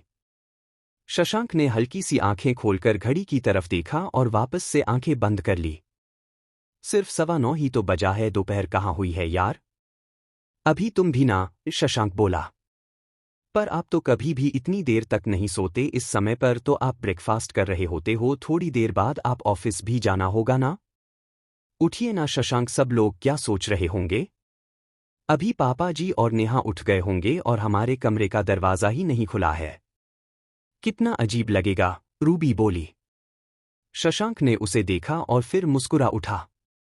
क्या अजीब लगेगा? क्या पापा जी को नहीं पता कि अभी हम दोनों मैरिड हैं और कल हमारी वेडिंग नाइट थी? या नेहा को नहीं पता? उसी ने तो यह सारा अरेंजमेंट किया है, यह सारी डेकोरेशन, फिर क्या यार तुम भी ना अजीब सी बातें करती हो। शशांक उठने को तैयार न था। हाँ वह सब ठीक है, पर इतनी देर तक कमरे के अंदर रहना बड़ा ओड लगता है। आप मत जाइए, पर मुझे रूम से जाने दीजिए। आपको सोना है तो सोते रहिए, मुझे कोई प्रॉब्लम नहीं है, रूबी बोली और शशांक को एक साइड कर अपने कपड़े समेत अपने शरीर को चादर में लपेट उठकर जाने लगी। पर अगले ही पल शशांक ने उसे वापस खींच लिया और वह भी सीधे उसके सीने पर आ गिरी। रूबी ने आंखें बड़ी कर उसे देखा तो शशांक ने उसके गाल पर अपने होंठ रख दिए। कोई हमारा इंतजार नहीं कर रहा होगा, मैं गारंटी लेता हूं। दोनों अपने अपने कामों में बिजी होंगे और उन्हें पता है कि हम इतनी जल्दी नहीं उठने वाले हैं, इसलिए कोई हमें उठाने भी नहीं आएगा। सब समझते हैं, रूबी इस तरीके से कोई कुछ भी नहीं सोचता है। और फिर ऑफिस भी ज्यादा देर के लिए नहीं जाना है। बताया था ना नेहा ने कि शाम को हमारी फ्लाइट है तो हमें अपनी पैकिंग करनी है, चलना है ना हनीमून पर कि नहीं, शशांक बोला। क्यों नहीं चलना है, मुझे बिल्कुल चलना है, पर अभी तो उठिए या फिर छोड़िए मुझे, रूबी ने कहा। क्या यार, छोड़िए मुझे, जब से उठी हो कम से कम 10 बार बोल चुकी हो। और भला क्यों छोड़ूं मैं तुम्हें? इतनी मुश्किल से तो हाथ आई हो, अब बिल्कुल भी नहीं छोड़ सकता, वरना तुमने तो तय कर ही लिया था मुझे छोड़कर जाने, किसके साथ जाने का? शशांक ने कहा तो रूबी ने उसकी तरफ गुस्से से देखा। अच्छा बाबा, कोई पुरानी बात नहीं करूंगा, पर थोड़ी देर तो रुको ना मेरे साथ। यह क्या हुआ, पूरे मूड का और रोमांस का कचरा हो जाता है। कितनी रोमांटिक सुबह है। मैं और तुम एक चादर में लिपटे हुए। शशांक उसके करीब आते हुए बोला। उठिए न प्लीज, हो गया अभी। रूबी बोली। कहाँ हुआ, तुम होने कहाँ दे रही हो? बस शशांक, अब उठिए भी। ऐसे तो अपने नए नवेले पति को प्यार से उठाना चाहिए कि ऐसे? शशांक ने कहा। कैसे उठाना चाहिए? रूबी ने उसकी आंखों को देखा। उसके गाल पर किस करना चाहिए, बालों को सहलाना चाहिए और फिर धीमी धीमी मधुर आवाज में कहना चाहिए, सुनिए जी, उठ जाइए। सुबह हो गई है, शशांक बोला। तुम्हारी तरह नहीं, उठो। शशांक, देखो दोपहर हो गई है। कब तक सोते रहना है? शशांक ने कहा तो रूबी खिलखिला उठी। आप भी न गजब हो, कौन कहेगा कि आप ऐसे भी हो सकते हो? रूबी ने कहा। सबके लिए नहीं, यह रूप सिर्फ और सिर्फ तुम्हारे लिए है, समझी? शशांक ने उसे पर अपनी बाहों को कसते हुए कहा। ठीक है, आपकी तरीके से कहती हूं, और उठिए न मेरे नए नवेले पति, देखिए ना कितने सुबह हो गई है। हमें अब उठ जाना चाहिए, और कितनी देर तक और सोते रहेंगे आप? रूबी ने उसके बालों में उंगली फिराकर कहा तो शशांक ने शरारत से उसे देखा। मतलब बहुत जल्दी सीख गई। होशियार हो बहुत, चलो अच्छा है, अब रोमांस के रोज नए नए तरीके सिखाऊंगा तुम्हें और तुम उसको सीख कर प्रैक्टिकल करना फिर मेरे साथ। शशांक ने वापस से रूबी को छेड़ते हुए कहा। आप ना नहीं सुधरने वाले हो और ना ही कुछ सुनने वाले हो। हटिए, अब मुझे जाने दीजिए। रूबी ने उसे धक्का मारते हुए कहा और जल्दी से बाथरूम में की तरफ भाग गई और अंदर जाकर दरवाजा बंद कर लिया। शशांक ने वापस से आंखें बंद कर ली। यार, आज यह सुबह इतनी जल्दी क्यों हो गई? इसको अपनी बाहों में लेकर सोने में रात कब बीती पता ही नहीं चला, शशांक ने कहा। पर अब उठना तो होगा। बात सही कह रही है वह। सबको सब पता है, पर सब फिर भी नीचे इंतजार कर रहे होंगे। हे राम, अब मैं सबको कैसे मुंह दिखाऊंगा? शशांक ने नौटंकी करते हुए कहा और फिर उठ बैठा और रूबी बाहर आने का इंतजार करने लगा। उधर मिस्टर रायचंद और नेहा दोनों ने नाश्ता किया। रायचंद ने नेहा की तरफ देखा। मैं ऑफिस जा रहा हूं, शशांक आएगा तो उससे कहना ऑफिस आने की जरूरत नहीं है। अभी कुछ दिनों तक काम मैं संभाल लूंगा। उसे शाम को जाना है ना, तो वह अपनी तैयारी देखें और रूबी के साथ जाए, ऑफिस की बिल्कुल भी चिंता करने की जरूरत नहीं है। रायचंद बोले। पापा, मैं भैया को बोल दूंगी और बाकी आप भी परेशान मत होइए, हालांकि मुझे बहुत ज्यादा काम नहीं आता है, फिर भी आपकी हेल्प करने के लिए जब तक भैया नहीं है मैं आपके साथ ऑफिस चलूंगी, आप बता दिया करना जैसे काम करना होगा मैं कर लिया करूंगी। नेहा ने कहा। क्यों नहीं आता तुम्हें काम, तुम्हें भी सारा काम आता है। पहले भी तो कितने दिनों तुमने काफी दिनों काम किया है, मैं तो तुम्हें लेकर इसलिए नहीं जाता क्योंकि तुम्हें आराम की जरूरत है। पूरी तरह ठीक होने में अभी थोड़ा समय और लगेगा, तब तक मैं नहीं चाहता कि तुम परेशान हो या किसी भी तरह का इफेक्ट हो तुम्हारी हेल्थ पर, रायचंद जी ने कहा और फिर ऑफिस निकल गए। नेहा वहीं बैठकर रूबी और शशांक के आने का इंतजार करने लगी। थोड़ी देर बाद रूबी और शशांक तैयार होकर नीचे आ गए तो नेहा ने मेड से कहकर उन लोगों के लिए नाश्ता लगवा दिया। भैया, पापा ने कहा है कि आपको ऑफिस आने की जरूरत नहीं है। जब तक आप लोग स्विट्जरलैंड से वापस नहीं आ रहे हैं तब तक सारा काम पापा संभाल लेंगे। आप अपने जाने की तैयारी देख लीजिए, नेहा बोली। ठीक है, तैयारी तुम और रूबी मिलकर कर लो। मैं थोड़ी देर के लिए ऑफिस चला जाता हूं। जरूरी काम है, मेरे ना रहते पापा परेशान ना हो, इसलिए सारा काम स्टाफ और मैनेजर को समझा दूंगा तो फिर निश्चित होकर चला जाऊंगा। पापा आजकल कहाँ ऑफिस जाते हैं, इसलिए सारा काम तो मैं ही देखता हूं, अब वह मेरी वजह से जा रहे हैं तो परेशान न हो। शशांक बोला। ठीक है भैया, जैसा आपको ठीक लगे। नेहा ने कहा तो शशांक में एक नज़र रूबी को देखा और फिर मुस्कुराकर दोनों को बॉय बोल ऑफिस चला गया। उनके जाते ही नेहा तुरंत रूबी के पास आई और उसके हाथों को थाम लिया। तो कैसा रहा भाभी सब? नेहा ने कहा तो रूबी ने आंखें छोटी करके देखा। अब मुझसे शर्माने की जरूरत नहीं है। आपकी ननंद होने के साथ साथ आपकी दोस्त भी हूं। इसलिए पूछ रही हूं कैसी बीती कल की स्पेशल नाइट? डेकोरेशन सही था ना? कुछ भी चीज की कमी तो नहीं लगी आपको? मतलब फूल ऑन रोमांटिक माहौल क्रिएट किया था मैंने? नेहा ने मुस्कुराकर कहा। मैं तो समझ रही थी कि सिर्फ शशांक का ही दिमाग खिसक गया है मेरे घर वापस आने से, पर अब तो मुझे लग रहा है कि तुम्हारा भी दिमाग चल निकला है।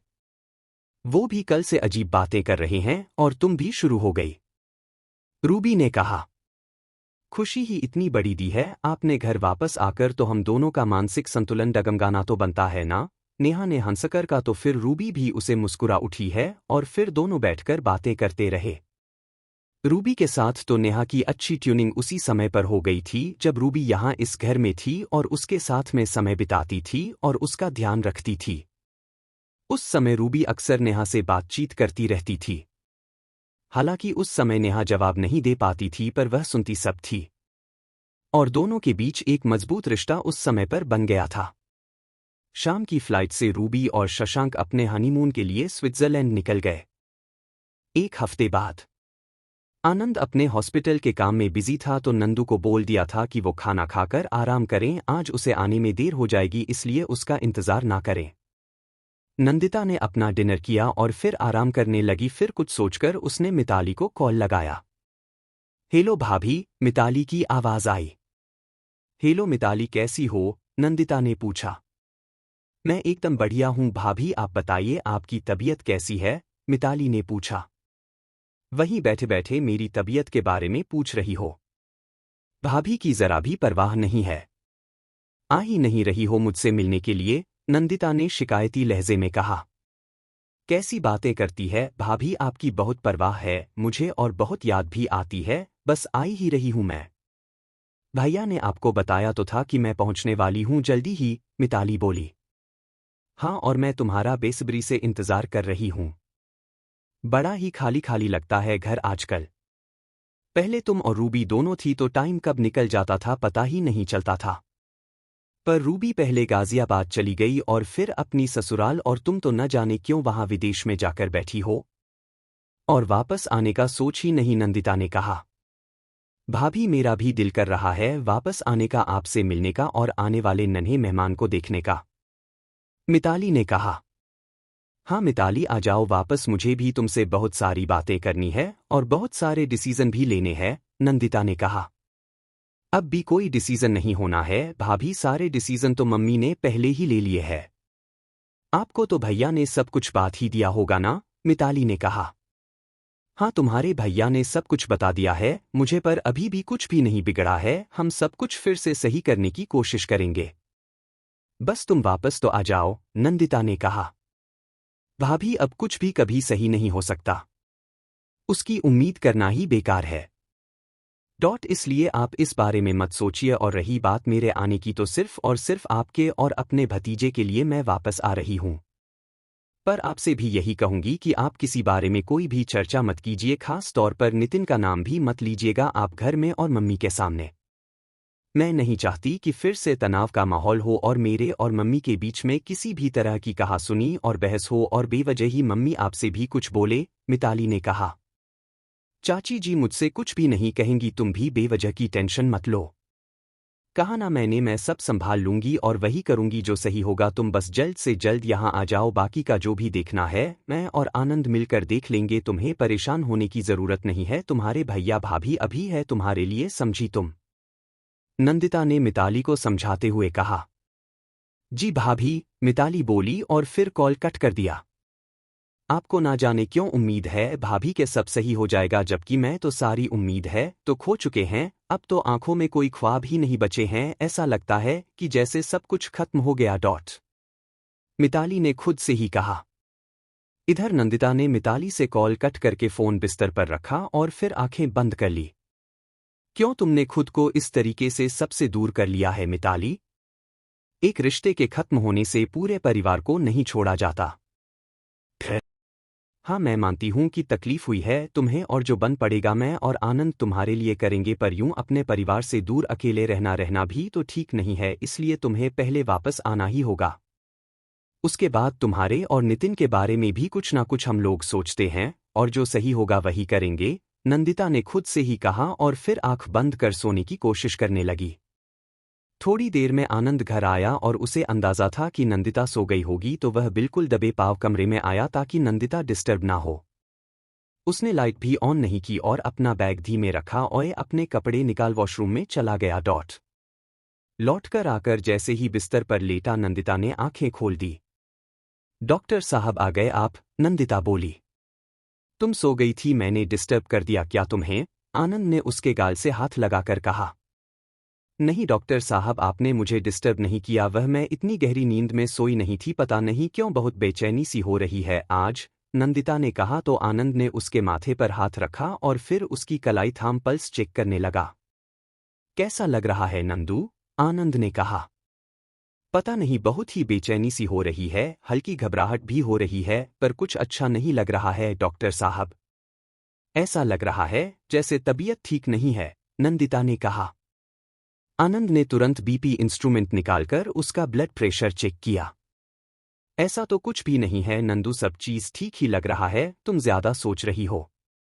चलो अब बिल्कुल भी सोचा नहीं है और स्ट्रेस नहीं लेना है, आंखें बंद करो और सो जाओ, आनंद ने उसे अपने कंधे पर टिकाते हुए कहा। नंदिता ने आंखें बंद कर ली पर उसे कुछ अजीब सा फील अभी भी हो रहा था, वह समझ नहीं पा रही थी कि तकलीफ क्या है और वह आनंद को क्या समझाए, पर कुल मिलाकर इतना था कि उसे अच्छा नहीं लग रहा था। रात के करीब 2 बजे नंदिता की नींद खुली, उसे अपने शरीर में कुछ अलग महसूस हुआ था और पूरा शरीर पसीने पसीने हो रहा था, साथ ही साथ पेट में दर्द भी हो रहा था। उसने आनंद की तरफ देखा और उसे हिलाया। डॉक्टर साहब उठिए ना प्लीज, नंदू ने कहा तो आनंद ने आंखें खोलकर देखा। क्या हुआ नंदू? आनंद बोला। डॉक्टर साहब मेरी तबीयत ठीक नहीं है, बहुत घबराहट हो रही है, देखिए कितना पसीना भी आ रहा है और मेरे पेट में भी दर्द हो रहा है, ऐसा लग रहा है जैसे नंदिता ने अभी कहा था कि आनंद ने ब्लैंकेट हटाकर देखा और देखते ही आनंद की आंखें सिकुड़ गई और नंदू की चीख निकल गई। नंदिता को ब्लीडिंग स्टार्ट हो गई थी और ब्लड क्लॉट्स बेडशीट पर बिखरे हुए थे। डॉक्टर साहब यह सब? नंदिता एकदम से परेशान हो गई और उसकी आंखों से आंसू निकलने लगे। डोंट वरी नंदू, हम अभी हॉस्पिटल चल रहे हैं, आगे का ट्रीटमेंट वहीं पर होगा, आनंद ने कहा। पर डॉक्टर साहब आपने तो कहा था कि अभी 1 महीने तक प्रेगनेंसी और रहना जरूरी है। फिर यह सब कैसे? अभी मेरे बेबी को कुछ हो तो नहीं जाएगा ना? नंदू बेहद परेशान और दुखी होने लगी। हम सोचते बहुत कुछ है नंदू, पर कुछ चीजें हमारे हाथों में नहीं होती है। अभी तुम ज्यादा मत सोचो, चलो हम हॉस्पिटल चल रहे हैं, घर पर सारे अरेंजमेंट नहीं है, ट्रीटमेंट आगे का वहीं पर होगा, आनंद बोला और अगले ही पर उसने नंदिता को अपनी बाहों में उठा लिया और कमरे से बाहर निकल गया। जाते जाते उसने संध्या को भी आवाज लगाकर बता दिया था और संध्या भी उसके साथ ही चल दी। अस्पताल पहुंचने तक नंदिता का पेट दर्द बहुत ही ज्यादा बढ़ गया था और साथ ही साथ ब्लीडिंग भी। ओटी और टीम रेडी थी क्योंकि आनंद ने पहले ही इन्फॉर्म कर दिया था। तुरंत ही नंदिता को ओटी में ले लिया गया। आनंद ने गायनेकोलॉजिस्ट को कॉल करके बुला लिया और वह भी तुरंत आ गई ताकि नंदू का सिजेरियन कर डिलीवरी करवाई जा सके। बाहर संध्या बेचैनी से बैठी हुई थी। अब तक घर में भी सबको पता चल चुका था और घर से रूपाली, सूरज, अमृत और अर्नव भी हॉस्पिटल के लिए निकाल दिए। ओटी में जाने से पहले आनंद बाहर आया तो संध्या ने उसकी तरफ देखा। क्या लग रहा है, सब ठीक तो हो जाएगा ना? बच्चे को और नंदिता को कोई खतरा तो नहीं होगा? संध्या ने कहा। मम्मी नंदू को तो कुछ नहीं होगा, मैं उसकी पूरी जिम्मेदारी लेता हूं, पर बेबी का मैं कुछ कह नहीं सकता। जिस बात का मुझे डर था वही हुआ है, प्रीमेच्योर डिलीवरी करानी पड़ रही है क्योंकि अब वेट नहीं किया जा सकता है। यूट्रस की ओपनिंग खुल गई है और उसको ब्लीडिंग भी स्टार्ट हो गई है, अब हमारे पास सिजेरियन करने के अलावा और कोई दूसरा उपाय नहीं बचा है।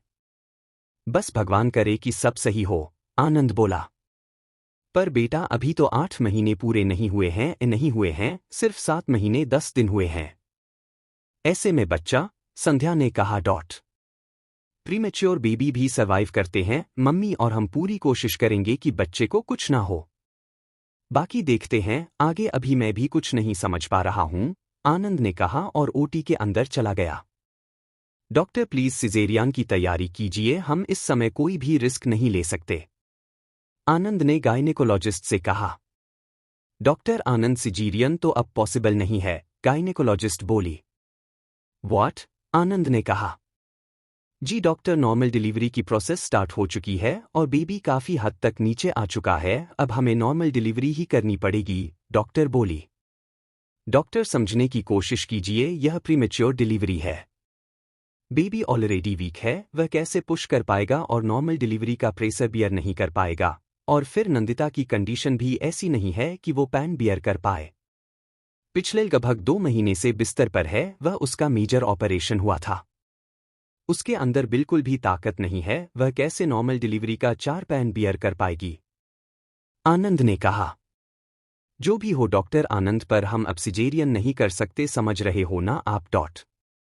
क्राउनिंग होने लगी है, अब सिजेरियन नहीं हो सकता, डॉक्टर ने कहा और नंदिता को नॉर्मल डिलीवरी करवाने लगी।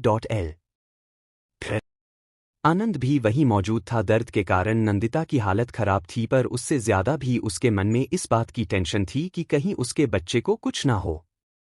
डॉक्टर साहब, नंदू ने कराहते हुए कहा। आनंद ने उसका हाथ थाम लिया और उसके माथे पर हाथ रखा। डॉक्टर साहब, कुछ भी हो जाए, बस मेरे बच्चे को बचा लीजिए, प्लीज मेरे बेबी को बचा लीजिए, नंदू ने रोते हुए कहा। मैंने कोई भी लापरवाही नहीं की है, मैंने कोई भी गलती नहीं की है, बिस्तर से उठ भी नहीं रही हूं जब से आपने कहा है। बस मेरे बच्चे को कुछ भी नहीं होना चाहिए डॉक्टर साहब, नंदिता ने रोते हुए कहा। डोंट वरी नंदू, मैंने कहा ना, सब ठीक होगा, तुम बस घबराओ मत, बिल्कुल भी टेंशन नहीं लो, सब सही हो जाएगा, विश्वास रखो भगवान पर, आनंद कहा। मुझे आप पर विश्वास है डॉक्टर साहब, सिर्फ आप पर। आप कुछ भी नहीं होने देंगे, जानती हूं मैं, बाकी भगवान तो है, पर मेरे लिए तो भगवान भी आप ही। जैसे आपने मुझे बचा लिया, मुझे नई जिंदगी दे दी, मेरे बेबी को भी बचा लीजिए प्लीज डॉक्टर साहब, उसे कुछ भी नहीं होना चाहिए, नंदिता ने कराहते हुए कहा। आनंद की आंखों में नमी आ गई, पर इस समय उसकी हालत खुद खराब थी, वह ऐसी स्थिति में फंसा था कि नहीं वह नंदिता को नहीं कोई झूठी तसल्ली दे सकता था और ना ही उसे सच बता सकता था। हे भगवान, बस मेरे बच्चे को कुछ भी ना हो, आनंद ने खुद से ही कहा और फिर आंख बंद करके 2 मिनट के लिए भगवान को याद किया और फिर नंदू के सभी वाइटम मॉनिटरिंग चेक करने लगा। आधे घंटे के बाद नंदू की डिलीवरी हो गई। इट्स बेबी गर्ल, गायनेकोलॉजिस्ट ने कहा और बच्चे को देखा और एग्जामिन किया। मेरी बच्ची, नंदू बोली। डॉक्टर, गायनेकोलॉजिस्ट बोली तो आनंद एकदम से उसके पास आया। बच्चा रेस्पॉन्ड नहीं कर रहा था, रो नहीं रहा था। What happens doctor? Baby is not responding doctor Rathore, gynaecologist ने कहा तो आनंद के माथे पर पसीने की बूंदें उभर आई तो वही नंदिता जो कि वैसे ही पैन के कारण पस्त हो चुकी थी, उसके चेहरे पर भी घबराहट आ गई। नहीं, मेरे बच्चे को कुछ भी नहीं हो सकता कुछ भी नहीं हो सकता उसे, प्लीज डॉक्टर साहब, नंदिता ने उसकी तरफ दर्द और उम्मीद से देखा और आनंद ने डॉक्टर के हाथों में उस बेजान शिशु को देखा और आपने हाथ में ले लिया। Baby is not responding doctor Rathore, gynaecologist ने कहा तो आनंद के माथे पर पसीने की बूंदें उभर आई तो वही नंदिता जो कि वैसे ही पैन के कारण पस्त हो चुकी थी, उसके चेहरे पर भी घबराहट आ गई। नहीं, मेरे बच्चे को कुछ भी नहीं हो सकता, कुछ भी नहीं हो सकता उसे, प्लीज डॉक्टर साहब, नंदिता ने उसकी तरफ दर्द और उम्मीद से देखा और आनंद ने डॉक्टर के हाथों में उस बेजान शिशु को देखा और अपने हाथ में ले लिया। उसे देखा और उसके सीने पर उंगली रखकर उसकी हार्ट बीट फील की। हार्ट बीट मिसिंग थी। पीडियाट्रिशियन अभी तक क्यों नहीं आई? आनंद ने गुस्से से सिस्टर की तरफ देखकर कहा। उन्हें कॉल कर दिया है, पर सर रात का समय है तो इमरजेंसी में आने में थोड़ा टाइम तो लगेगा ना सिस्टर ने कहा। अगर मेरे बच्चे के लिए भी पीडियाट्रिशियंस का अरेंजमेंट नहीं करा सकते तुम लोग, तो फिर बाकी लोगों का क्या ही करोगे? आनंद ने कहा और बच्चे को अपनी एक हथेली में थामकर उसकी पीठ पर दूसरी हथेली से मसाज करनी शुरू कर दी।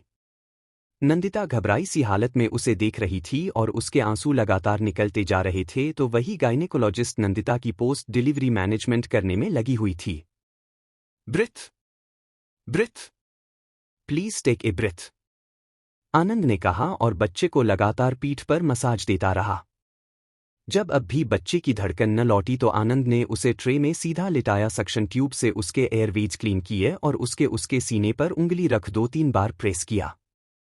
बच्चे ने इस बार भी रिस्पॉन्ड नहीं किया। आनंद ने सिस्टर को इंजेक्शन रेडी करने को कहा और सिस्टर ने इंजेक्शन दिया।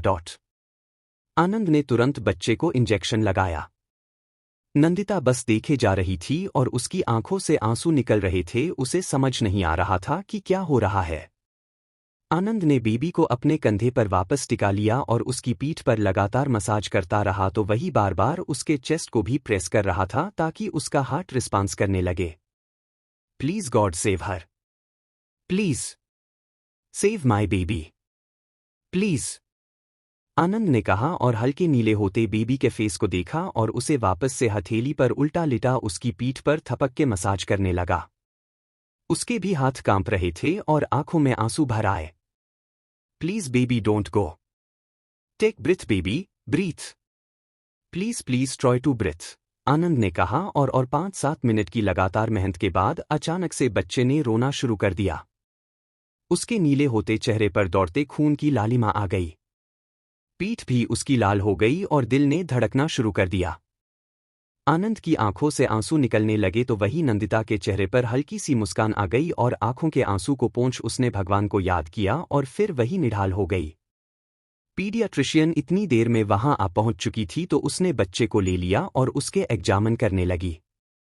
देखिए ना डॉक्टर, मेरी बच्ची ठीक है ना, आनंद ने बेचैनी से कहा। लेट में एग्जामिन डॉक्टर राठौर, डॉक्टर बोली और बच्चे को लेकर दूसरे रूम में चली गई। डॉक्टर साहब मेरी बेबी, नंदिता ने बेहोश होते होते कहा तो आनंद उसके पास आ गया। डॉक्टर साहब मेरा बच्चा नंदिता बोली। डोंट वरी, उसे कुछ नहीं होगा, वो ठीक हो जाएगी। इनफैक्ट ठीक ही है वह अब, आनंद ने कहा। पर वो नंदू बोली। कहा ना परेशान मत हो आनंद बोला।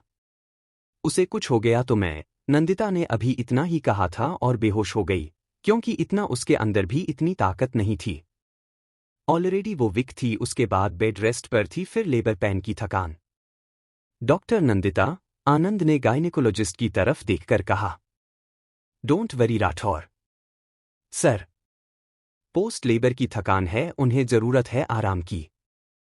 वह रिलैक्स करें तो उन्हें आराम मिल जाएगा। इस बीच आप बच्चे को देख लीजिएगा, मैं यहां पर संभाल लेती हूं, गायनेकोलॉजिस्ट ने कहा तो आनंद तुरंत पीडियाट्रिशियन के केबिन की तरफ चल दिया। पीडियाट्रिशियन ने अब तक बेबी को एग्जामिन करने के बाद उसे इंक्यूबेटर में रख दिया था, क्योंकि वह प्रीमेच्योर थी और इस समय बाहर के वातावरण में रहना उसके लिए सही नहीं था। मेरी बच्ची, आनंद ने बेचैनी से कहा तो डॉक्टर ने बच्ची की तरफ इशारा किया। थैंक्स गॉड, बाकी तो वह ठीक है ना, आई मीन कोई खतरा तो नहीं है, पूरी तरीके से नॉर्मल है ना वह, आनंद ने बेचैनी से पूछा। Yes doctor Rathore, don't worry, she is out of danger now, और मुझे बताया असिस्टेंट ने कि किस तरीके से आपने बच्चे को बचाया। सॉरी मैं टाइम से नहीं पहुंच पाई मुझे पता नहीं था और जब सिस्टर ने इन्फॉर्म किया तो मैं तुरंत निकली थी। पर रात का समय है और फिर दूर भी तो काफी हो जाता है मेरा घर, इसलिए डॉक्टर लेट हो गई। बट आप खुद ही डॉक्टर है तो आपने बहुत अच्छे से मैनेज कर ली कंडीशन। आपकी बेटी खतरे से बाहर है। हाँ, अभी उसको लगभग 15 दिन तक हॉस्पिटल में इनक्यूबेटर में ही रहना होगा, क्योंकि वह अभी बाहर के वातावरण के हिसाब से तैयार नहीं है और आप डॉक्टर होने के नाते इस चीज को बहुत ही बेहतर तरीके से समझ सकते हैं। पीडियाट्रिशियन बोली। यस डॉक्टर, बस आपने कह दिया कि उसे खतरा नहीं है तो बाकी सब मैं मैनेज कर लूंगा। यह हॉस्पिटल भी मेरा है और यहाँ का स्टाफ भी। बस मेरी बच्ची खतरे से बाहर है तो बाकी के 15 दिन में बहुत ही अच्छे से उसके यहाँ पर निकाल लूंगा। बस आप रेगुलर आकर उसे देखते रहिएगा, आनंद ने कहा।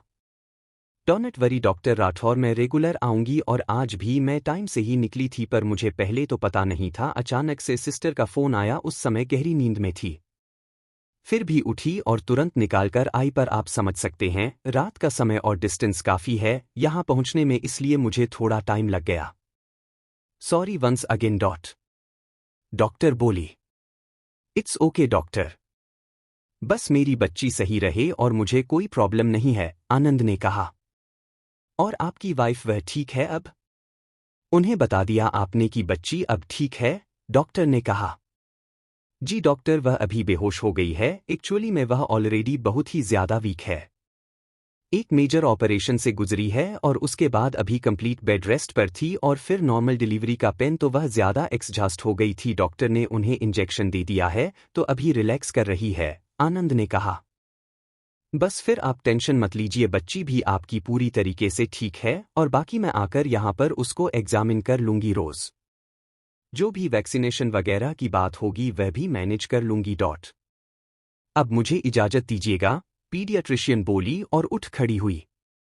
बिल्कुल doctor, thank you so much, इस टाइम पर भी आपने मेरे लिए टाइम निकाला और मेरी बच्ची को देखने के लिए आई, आनंद बोला।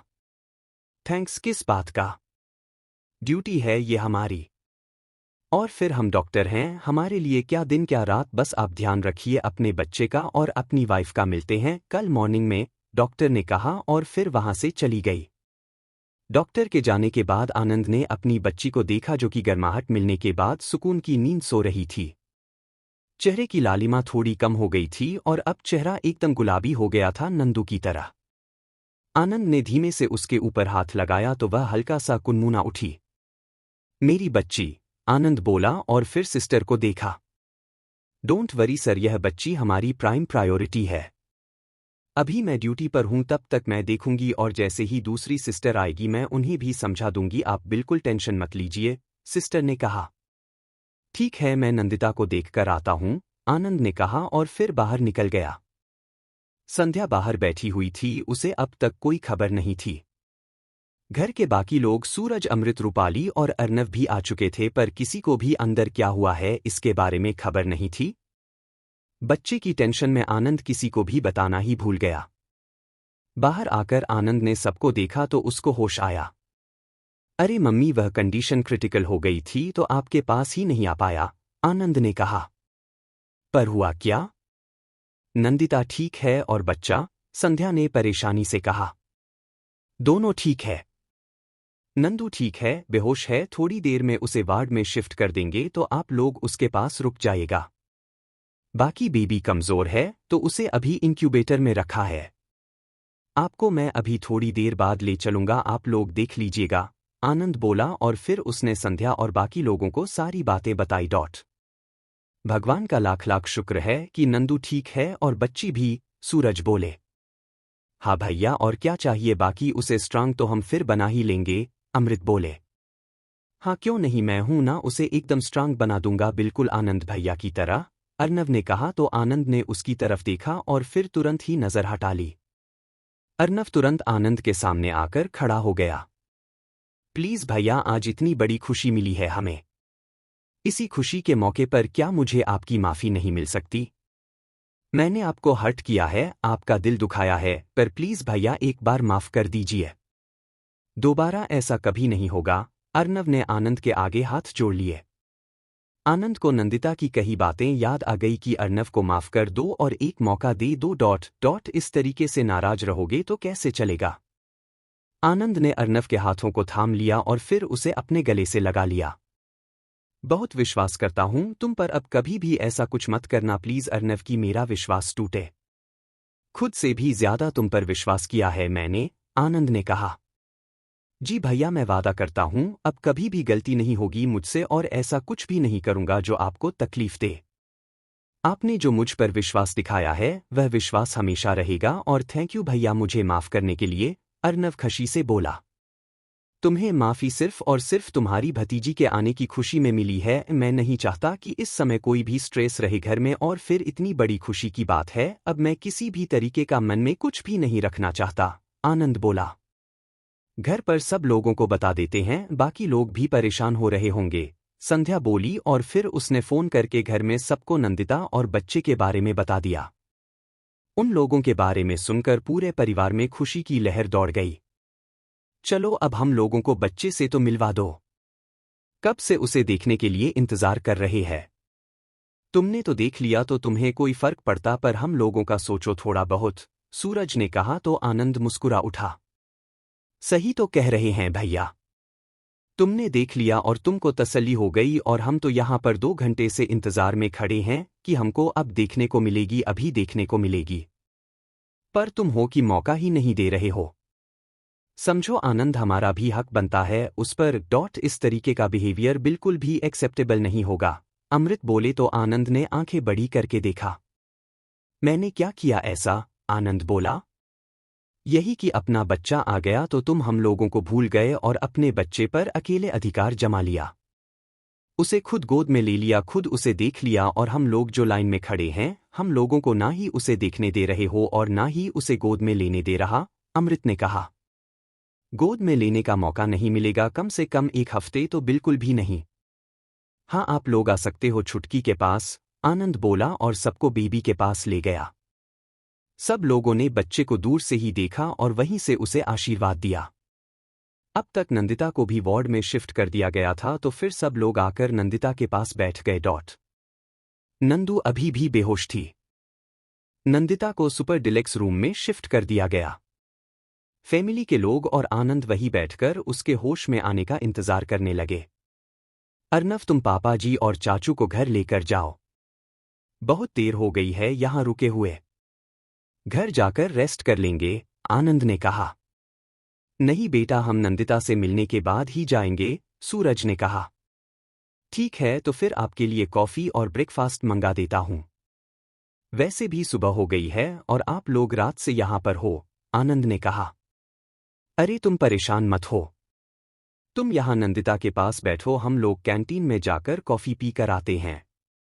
और नाश्ते का तो अभी खास मन भी नहीं है, फिर घर जाकर खा पी लेंगे, सूरज ने कहा। हाँ यह ठीक है, आप लोग चले जाइए और वहां जो ठीक लगे अपने हिसाब से ले लीजिएगा, नंदू के पास मैं रुकता हूं, आनंद ने कहा। चलिए मैं लेकर चलता हूं, अर्नव बोला और सबको लेकर कैंटीन चला गया। आनंद नंदू का हाथ पकड़ के बैठ गया। नंदू के चेहरे पर थकान अब भी थी। कुछ देर में नंदू की नींद खुली। उसने आनंद की तरफ देखा जो कि उसका हाथ पकड़े पकड़े पकड़े सो गया था। नंदू ने नजर चारों तरफ दौड़ाई पर बच्ची न दिखी तो वो बेचैन हो उठी। तभी उसकी नजर पास रखे पालने पर गई जो कि खाली था। नंदू एकदम से बेड से उठ खड़ी हुई। उसके ऐसे उठने से आनंद की नींद भी खुल गई। नंदू उठ गई तुम? आनंद ने कहा। बच्ची? मेरी बच्ची कहाँ है? कहाँ है मेरी बच्ची डॉक्टर साहब? नंदिता पैनिक करने लगी। नंदू शांत, वो ठीक है, तुम हाइपर न हो, रिलैक्स करो, आनंद ने कहा। नहीं, मुझे मेरी बच्ची चाहिए। कहाँ है मेरी बच्ची? प्लीज डॉक्टर साहब दीजिए न, नंदिता बेचैन हो उठी। ओके चलो, आनंद बोला और नंदू को थाम के दरवाजे की तरफ बढ़ा ही था कि दरवाजे पर बेबी को गोद में लिए सिस्टर खड़ी हुई दिखाई दी।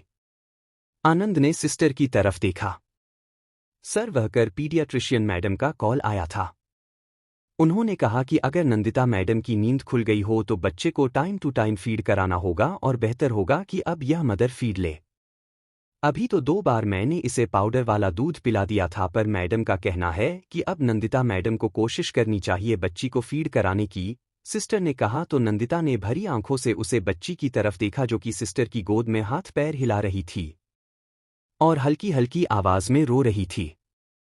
नंदिता ने आनंद की तरफ देखा तो आनंद ने मुस्कुराकर गर्दन हिलाई और सिस्टर के हाथ से उस बच्ची को ले लिया। देखो नंदू, हमारी बच्ची, तुम्हारी बेटी, आनंद ने कहा। तो नंदिता ने उसे भरी आंखों से देखा और हाथ आगे बढ़ा दिए। ऐसे नहीं, तुम अभी बहुत कमजोर हो, तुम्हें तकलीफ होगी, बैठ जाओ, मैं तुम्हें देता हूं गोद में, आनंद ने कहा। तो नंदिता वापस से बेड पर बैठ गई और आनंद ने बच्ची को नंदिता की गोद में रख दिया। नंदिता बस एकटक भरी आंखों से उसे देख रही थी। खुशी के कारण उसके आंसू निकलने लगे। उसने कांपते हाथ से बच्ची के गाल छुए और फिर उसके सिर पर हाथ रखा। नंदिता के स्पर्श से बच्ची हल्का सी हिली और फिर हल्का हल्का रोने लगी। यह इतनी कमजोर क्यों है डॉक्टर साहब? इतनी छोटी क्यों है? और इसकी आवाज भी बहुत धीमी है।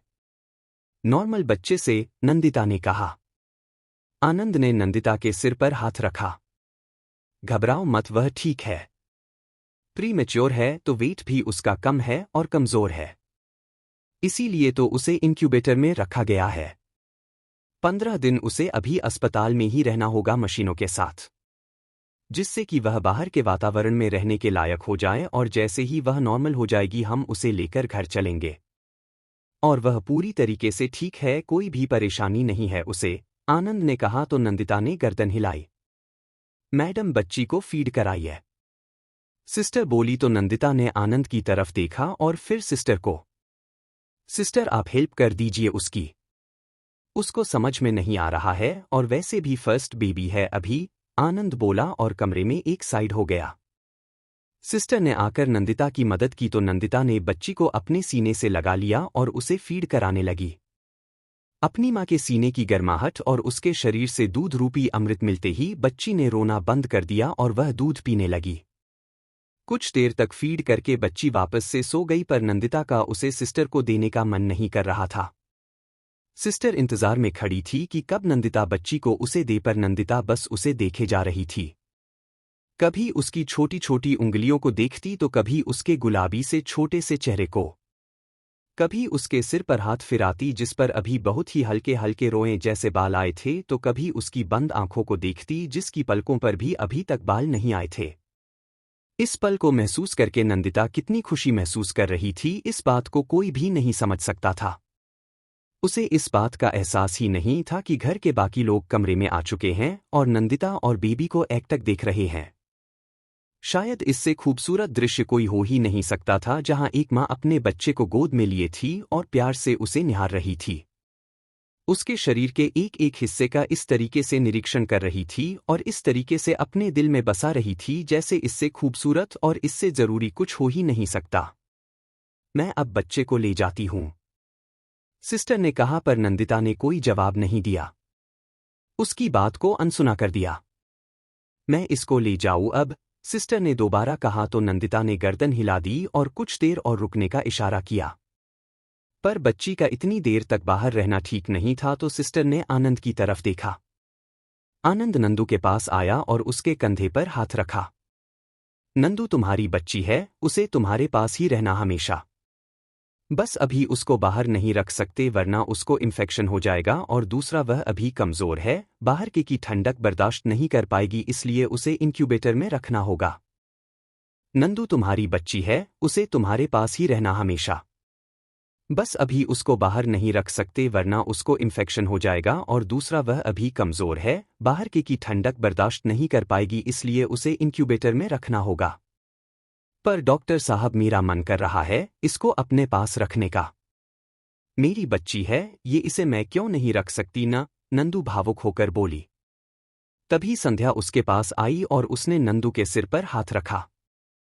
नंदिता बेटा, यह तुम्हारी बच्ची है, सबसे ज्यादा अधिकार इस पर तुम्हारा है और तुम इसे अपने पास रख सकत हो। पर तुम तो समझदार हो ना, मैं समझती हूं तुम्हारी मानसिक स्थिति। इतनी मुश्किल से यह बच्ची तुम्हारी गोद में आई है तो तुम्हारा दिल नहीं कर रहा है इसको खुद से दूर करने का, पर बेटा अभी उसको जरूरत है। संध्या ने कहा तो नंदू ने भरी आंखों से उसे देखा। अभी वह बाहर रहने के लायक नहीं है, प्रीमेच्योर है ना, फिर इसको कोई इन्फेक्शन हो जाएगा, तबीयत खराब हो जाएगी तो प्रॉब्लम तो तुम्हें भी होगी ना उसके साथ साथ, इसलिए अभी इसको जाने दो, और फिर अब तो फीड कराना है ना, तो सिस्टर थोड़ी देर बाद फिर से लेकर आएंगी तुम्हारे पास इसे फीड करने के लिए। ठीक है ना अब, संध्या ने नंदिता को समझाया तो नंदिता ने सिस्टर की तरफ देखा। फिर सिस्टर ने उसकी गोद से बच्ची को उठा लिया और लेकर चली गई। नंदिता के चेहरे पर उदासी आ गई और वह वापस से लेट गई। उसकी आंखों में आंसू भरे हुए थे। क्या हुआ नंदिता बेटा, इस तरीके से उदास नहीं होते, आज तो कितना खुशी का दिन है ना, हमारे घर में एक नया सदस्य जुड़ गया है, सूरज ने भी उसके पास आकर कहा। पर पापा जी, मैंने पूरा ध्यान रखा था, मैंने कोई भी गलती नहीं की, फिर ऐसा क्यों हो गया? थोड़े दिन बाद डिलीवरी होती तो मेरी बच्ची मेरे पास रहती। नंदिता की उदासी खत्म नहीं हो रही थी। एक तो स्ट्रेस, उसकी तबीयत, और फिर अचानक से इस तरीके से बच्ची का उससे दूर होना, उसे यह सब बर्दाश्त नहीं हो पा रहा था। वैसे भी प्रेगनेंसी और डिलीवरी के समय और बाद के समय में कई सारे हार्मोनल चेंजेज होते हैं जिन्हें समझना किसी नॉर्मल इंसान के बस का नहीं होता। पर आनंद बहुत अच्छे से समझ रहा था नंदिता की हालत है, इसीलिए उसने उसे कुछ भी ऐसा नहीं कहा जो उसे हर्ट करे। थोड़ी देर बाद तुम चली जाना, जाकर उसको देखकर आ जाना, और अच्छा ही है ना, नॉर्मल डिलीवरी है तो तुम्हें इतनी तकलीफ भी नहीं होगी चलने में उठने बैठने में। और बाकी सिस्टर ने कहा है ना, थोड़ी देर बाद वह फिर से लेकर आएगी तुम्हारे पास उसे फीड करने के लिए। संध्या नंदिता को समझाया और उसके सिर पर हाथ फिराया तो नंदिता नॉर्मल हो गई। वैसे भाभी, थैंक यू सो मच मुझे इतनी प्यारी भतीजी देने के लिए। और ऑलरेडी निमेश का बेटा घर में आ ही चुका है। बस एक बेटी की कमी थी जो आपने पूरी कर दी। अब बस इन दोनों के साथ जम के खेलूंगा मैं, और देखना दोनों को कितना अच्छे से शैतान बनाता हूं, अर्नव ने कहा तो नंदिता ने आंखें बड़ी करके उसकी तरफ देखा। अरे तो इतना घूरने की जरूरत नहीं है, चाचू हूं मैं, और चाचू लोगों का तो काम ही होता है बच्चों की शैतानियों को बढ़ाना, उनको और ज्यादा हवा देना ताकि वह अपने मम्मी और पापा की हालत खराब रखें। और फिर मैं तो लकी हूं कि मेरे पास एक भतीजा भी है और अब एक भतीजी भी आ गई। बस अब तो पूरा फ्री टाइम मेरा इन्हीं के साथ बीतेगा, अर्नव ने कहा तो नंदिता मुस्कुरा उठी। ठीक है ना, मुझे कोई प्रॉब्लम नहीं है, तुम खेलो उसके साथ, पर देखना तुम चाहे कितनी भी कोशिश कर लो मेरी बच्ची बिल्कुल भी शैतान नहीं होगी, क्योंकि भाई साहब कहते हैं कि मैं बचपन में मैं बहुत शांत थी, बिल्कुल भी शैतानी नहीं करती थी, तो मेरी बच्ची तो मुझ पर ही जाएगी ना, नंदिता ने कहा। पर आनंद भैया तो शरारती थे, तो बच्चे उन पर भी तो जा सकती है, अर्नव ने कहा तो नंदिता ने आनंद की तरफ देखा। मेरे आनंद जितना शांत बच्चा तो कोई हो ही नहीं सकता। आनंद ने कभी कोई शरारत नहीं की। शरारत क्या होती है वह जानता ही नहीं था, शायद बहुत ही छोटी उम्र में बहुत बड़ी तकलीफ सहन कर ली थी, इसलिए शरारत करना भूल गया था। संध्या ने आनंद के गाल से हाथ लगाकर कहा तो एक पल के लिए आनंद की आंखों में नमी आ गई। सच ही तो कहा था संध्या ने, अनंता के जाने के बाद आनंद का बचपन भी चला गया था। वह तो शोभना ने उसे संभाल लिया, वरना शायद बिखर जाता और फिर कभी नहीं संभल पाता। और उसके बाद संध्या आई, और संध्या के कुछ दिनों बाद अर्नव और आनंद का बचपन वापस फिर से लौट आया। पर कहीं न कहीं शायद मन में यह बात रही होगी कि कहीं ऐसा ना हो कि उसकी शैतानी से उसकी आने वाली नई मां नाराज न हो जाए। हालांकि संध्या के व्यवहार से कुछ ही समय में आनंद उसके साथ बहुत अच्छे से खुल गया था, पर तब तक उसका नेचर एकदम बदल चुका था। अरे आप लोग क्या इमोशनल बातें लेकर बैठ गए? चलो अब नंदिता से मिल लिया है, बच्चे से मिल लिया है, तो घर चलते हैं। घर के बाकी लोग भी आने के लिए बेचैन है। जब हम लोग वहां पहुंचेंगे तभी तो वो लोग निकल पाएंगे। अभी अभी रूपालिका का कॉल आ गया है, और माँ का भी तो 2-3 बार फोन आ चुका है कि तुम लोग यहाँ आओ और बेटू को संभालो, तो फिर वो लोग हॉस्पिटल के लिए निकले। अमृत बोले, आप लोग चले जाइए, मैं यहाँ पर हूँ और पूरा स्टाफ भी है, और इतनी जल्दी आने की उन लोगों को जरूरत नहीं है। उन्हें कहिए कि खा पीकर आराम से आए, और फिर नंदू के हिसाब से भी कुछ खाने के लिए लेकर आना है। अभी मैं डाइटिशियन से पूछकर इसके अकॉर्डिंग खाने का आपको बता दूंगा मम्मी, तो आप जाकर बनवा लीजिएगा माला आंटी से। आनंद बोला, मेरी नंदू के लिए मैं खुद बना लूंगी, तू बस मुझे बता दे कि इसको क्या खिलाना है। वैसे तो हमें सब पता है, पर क्या है ना, तुम लोग डॉक्टर हो और अपनी डॉक्टरी चलाओगे ही चलाओगे। इसलिए कह रहे हैं तुम भी अपने हिसाब से बता देना, बाकी मैं अपने हिसाब से जो खिलाया जाता है वह बना कर ले आऊंगी, संध्या ने कहा। ठीक है मम्मी, तो फिर आप लोग निकल जाओ, आनंद ने कहा तो वह सब लोग अस्पताल से निकल गए। आनंद नंदू के पास बैठ गया और उसके सिर पर हाथ रखकर सहलाने लगा।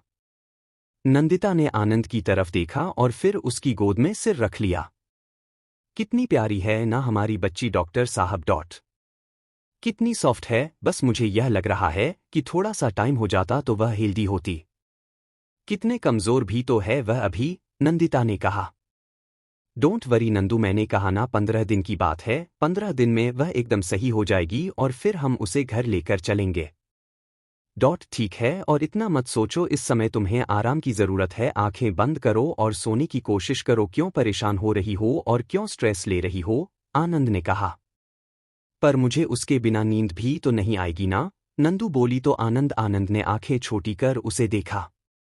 अभी तुम्हें उसकी आदत कहाँ हुई है नंदू, अभी जब वह तुम्हारे पास आएगी तभी ना तुम्हें उसके आदत लगेगी, उसकी फिर नींद कैसे नहीं आएगी, आनंद बोला।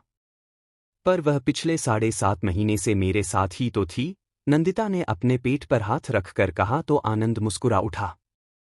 तुम्हारा कुछ नहीं हो सकता नंदू, तुम न टू मच हो। आनंद ने उसके को सिर को थपका और फिर कॉल करके डाइटिशियन से बात करने लगा। डाइटिशियन ने नंदिता के हिसाब से जो डाइट बताई वह आनंद ने संध्या को फोन करके बता दी। इस दौरान नंदिता की आंख लग गई थी तो आनंद भी शांति से आंख बंद करके वहीं पर बैठ गया।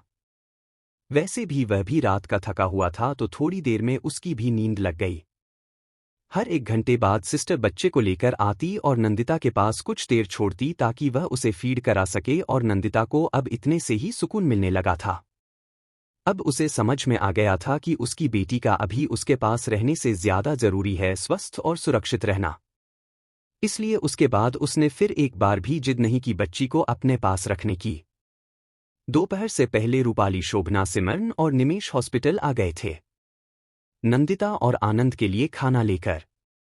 शोभना ने आते ही नंदिता के माथे को प्यार से चुम्मा और उसे ढेरों आशीर्वाद दिया। भगवान मेरी बच्ची को हर बुरी नज़र से बचाए, बहुत बहुत धन्यवाद तुम्हारा बेटा हमें इतनी बड़ी खुशी देने के लिए, शोभना ने कहा। नंदू बेटा, तुमने तो बहुत ही बड़ी खुशी दी है और सबसे बड़ी बात पता है क्या है कि तुमने एक बेटी को जन्म दिया है। एक बेटी का घर में होना बहुत ही सौभाग्य की बात होती है और मुझे इस बात की बड़ी खुशी है कि वह सौभाग्यशाली तुम हो जिसने हमारे घर में बेटी की बेटी को लाया है। रूपाली ने उस नंदिता के गाल पर हाथ लगाकर कहा। नंदू ने कोई जवाब नहीं दिया, बस मुस्करा दी। और भाभी बस अब जल्दी से छुटकी को लेकर घर आ जाइए, बेटू तो कब से इंतजार कर रहा है अपनी बहन का, निमेश बोला। अच्छा, और वह इतना बड़ा कब से हो गया कि समझने लगा कि उसकी बहन आ गई है और इंतजार कर रहा है, नंदिता बोली। तो यही तो कहते हैं ना भाभी, जब कोई बड़ा भाई बहन होता है तो उसको यही तो कहते हैं, इन बच्चों को छोटा बहन या भाई चाहिए। तो बस मैं भी इसलिए बेटू का नाम ले दिया कि उसको भी अपने घर में बहन चाहिए और वह इंतजार कर रहा है, निमेश ने कहा तो सब मुस्कुरा उठा। सच में भाभी, मैं अभी देखकर आई हूं, गुड़िया कितनी प्यारी है, बहुत ही खूबसूरत है, बिल्कुल आप पर गई है, सिमन बोली। इसका मतलब मैं सुंदर नहीं हूं क्या? आनंद ने मुंह बनाकर कहा। नहीं नहीं भैया, मेरा वह मतलब नहीं था। आप सुंदर नहीं हो, इनफैक्ट आप बहुत हैंडसम हो। और बेटियां हो तो सुंदर होती है ना, इसलिए अपनी मां पर जाती है, सिमरन ने कहा। ठीक है, तुम्हारी इस बात को मान लेता हूं। कोई फर्क नहीं पड़ता, मैं भी यह बात मानता हूं कि नंदिता मुझसे ज्यादा अच्छी दिखती है और अब मेरी बेटी अगर उस पर जा रही है तो कोई प्रॉब्लम नहीं है मुझे, आनंद ने कहा तो सब लोग उनकी बातें सुनकर हंसने लगे। नंदिता बेटा, अब थोड़ा सा खाना खा लो, उसके बाद आराम करना और हम लोग भी फिर घर निकलेंगे।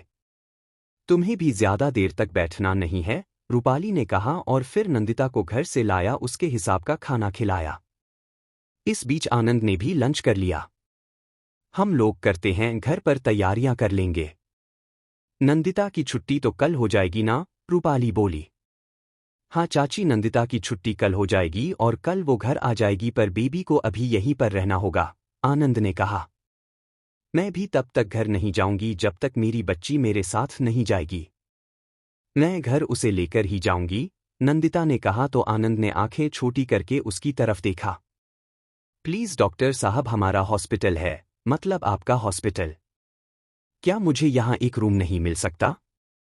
मैं यहीं पर रहूंगी और फिर उसे बार बार फीड भी तो करना होता है ना। मैं घर चली जाऊंगी तो वह भूखी रह जाएगी ना, नंदिता ने मासूमियत से कहा।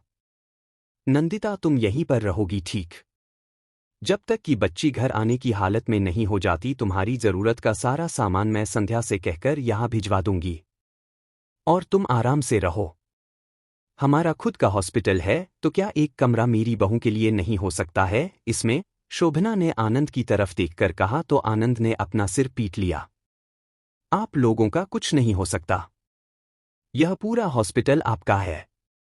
कहो तो सारे कमरे आप लोगों के लिए बुक कर दूं, सब लोग आकर यहीं पर रह लो, आनंद बोला। जब नहीं, सिर्फ नंदू, दादी बोली और वो लोग फिर निकल गए। अगले दिन दिवाकर और मधु नंदू से मिलने आए। कैसी है गुड़िया? दिवाकर ने उसके सिर पर हाथ रखकर कहा। ठीक हूँ भाई साहब, बस आपका ही इंतजार कर रही थी। और सोच रही थी कि आप अगर यहाँ होते तो अब तक आ जाते, नंदू ने कहा। हाँ नंदू, वो जबलपुर में शर्मा जी के बेटे की शादी थी तो हम लोग वहाँ चले गए। जैसे ही आनंद बाबू ने बत्तियां तुरंत निकले हैं वहाँ से दिवाकर बोले। और हमारी चुटकी कहाँ है? मधु ने पूछा तो आनंद ने उसे सब बता दिया। चलो कोई बात नहीं, 4-6 दिन में बिल्कुल स्वस्थ हो जाएगी, मधु बोली। जी भाभी, बस वो आ जाए मेरे पास तो मुझे सुकून मिले, बहुत फिक्र होती है उसकी, नंदू ने कहा। हो जाएगी ठीक, चिंता मत करो तुम, दिवाकर बोले। कुछ देर तक नंदिता से बात करने के बाद फिर वो लोग चले गए। नंदू ने हॉस्पिटल में ही रुकने का फैसला कर लिया था। उसने तय कर लिया था कि जब बच्ची घर जाएगी तभी वह भी घर जाएगी, और वैसे भी उसका रुकना जरूरी भी था क्योंकि समय समय पर बच्ची को फीड जो करना रहता है। नेहा और मिस्टर रायचंद भी नंदिता और बच्ची से मिलने आए थे, और नेहा नंदिता और बच्चे को देखकर बहुत ही ज्यादा खुश थी। कुछ समय नंदिता के साथ टाइम बिताकर फिर नेहा मिस्टर रायचंद के साथ वापस चली गई। देखते ही देखते हैं 1 हफ्ते का समय निकल गया। घर के सब लोग रोज नंदिता और बच्चे से मिलने के लिए आते रहते थे, तो वही दिवाकर और मधु भी बीच बीच में आते रहते थे। शशांक और रूबी अपने हनीमून से वापस लौटकर आए और सीधे नंदिता से मिलने के लिए हॉस्पिटल आ गए। कैसी हो भाभी? रूबी ने आते ही नंदिता को गले लगा लिया। मैं तो ठीक हूं, पर तुम मुझे बहुत ही ज्यादा खुश और बहुत ही ज्यादा अच्छी लग रही हो, नंदिता ने रूबी को छेड़ते हुए कहा। हाँ भाभी, मैं बहुत खुश हूँ, रूबी बोली। बहुत ख्याल रखा हनीमून पर तुम्हारा, बहुत लगता है, शशांक भाई ने। चेहरा खिल उठा है उनके प्यार से, नंदिता ने धीमे से रूबी के कान में कहा तो रूबी के चेहरा गुलाबी हो गया। आपके कारण ही हुआ है भाभी ये सब।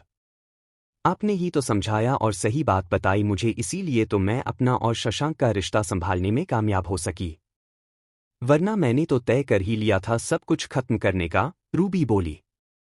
ऐसा भी कुछ नहीं किया है मैंने। तुम और बुआ जी बेवजह ही मुझे इस तरीके से बोलकर पराया बना रहे हो।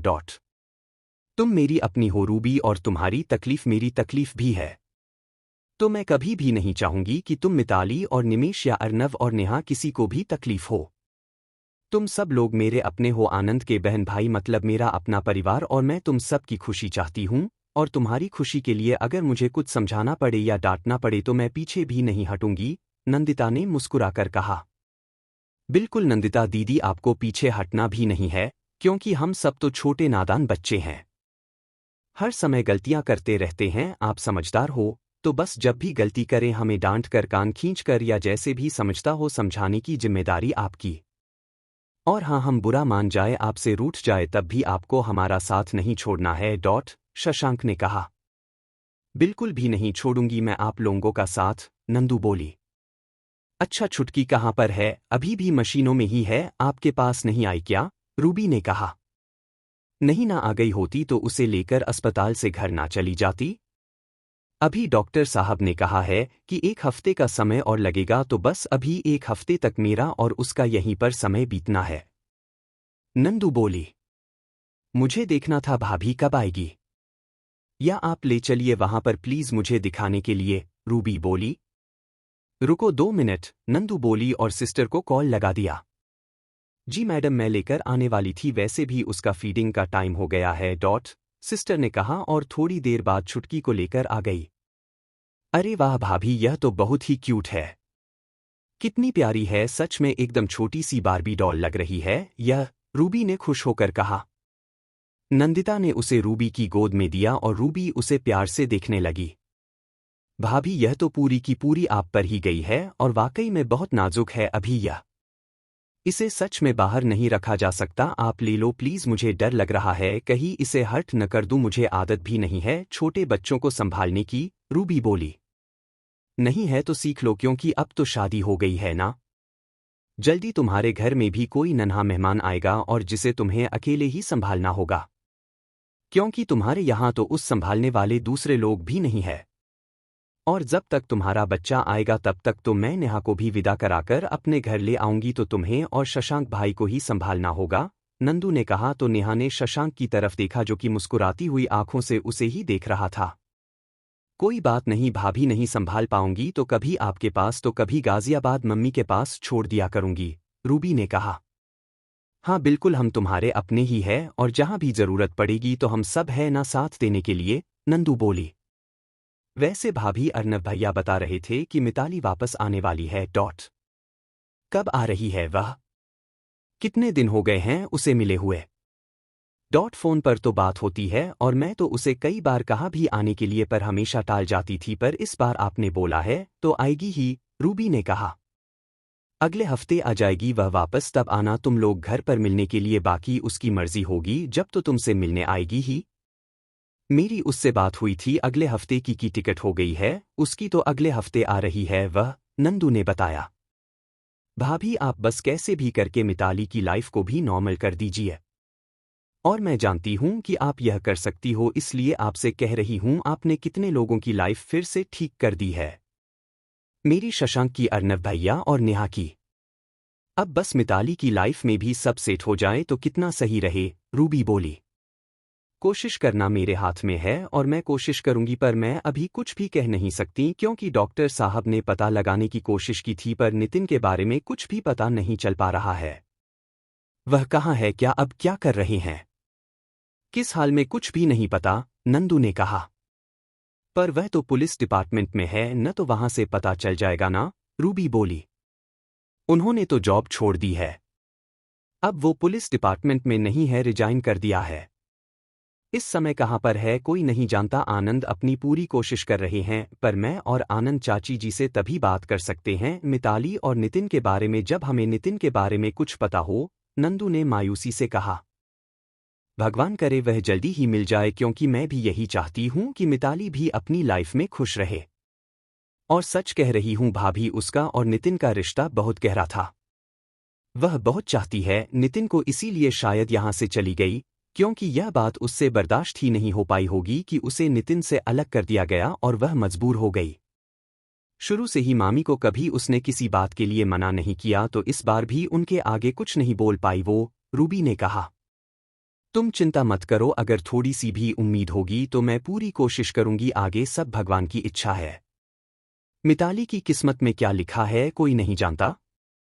कोशिश हमारे हाथ में है, जो हमें करनी चाहिए और हम करेंगे, नंदू बोली। ठीक है भाभी, और मुझे विश्वास है कि सब सही हो जाएगा। थोड़ी देर नंदिता और बच्चे के साथ समय बिताकर फिर शशांक और रूबी निकल गए। देखते ही देखते एक हफ्ते का समय और निकल गया और आज फाइनली नंदिता की बेटी उसके पास हमेशा हमेशा के लिए आ गई। उसे अब कोई रिस्क नहीं था और पीडियाट्रिशियन ने उसे घर ले जाने की इजाजत दे दी थी। आनंद नंदिता और अपनी बच्ची को लेकर घर जाने के लिए निकल गए। घर में सब लोगों को पहले से ही पता था कि आज नंदिता और बच्ची घर आने वाली है, तो घर में सब लोगों ने उन लोगों के स्वागत की खूबसूरत तैयारी कर ली। पूरे घर को खूबसूरती से सजाया गया, जगह जगह बैलून्स और फूलों की सजावट की।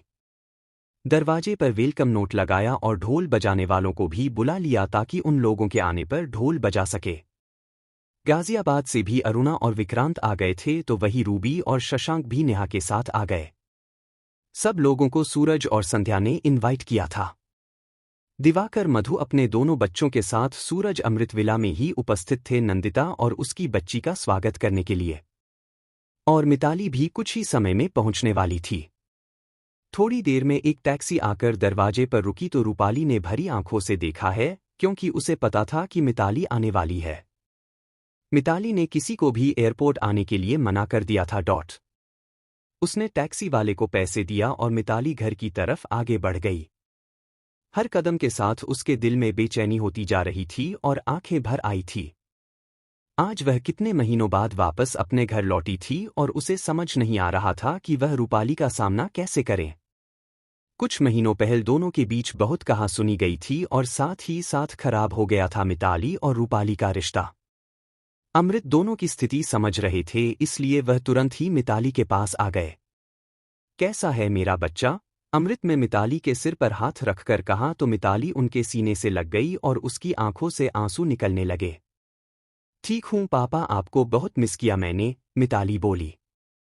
हमने भी तुम्हें बहुत मिस किया बेटा, बहुत ही ज्यादा। अब तुम वापस आ गई हो तो अब प्लीज कहीं मत जाना, जैसे भी रहना है, जो भी करना है, यहीं पर रहकर करो, पर नजरों के सामने रहो।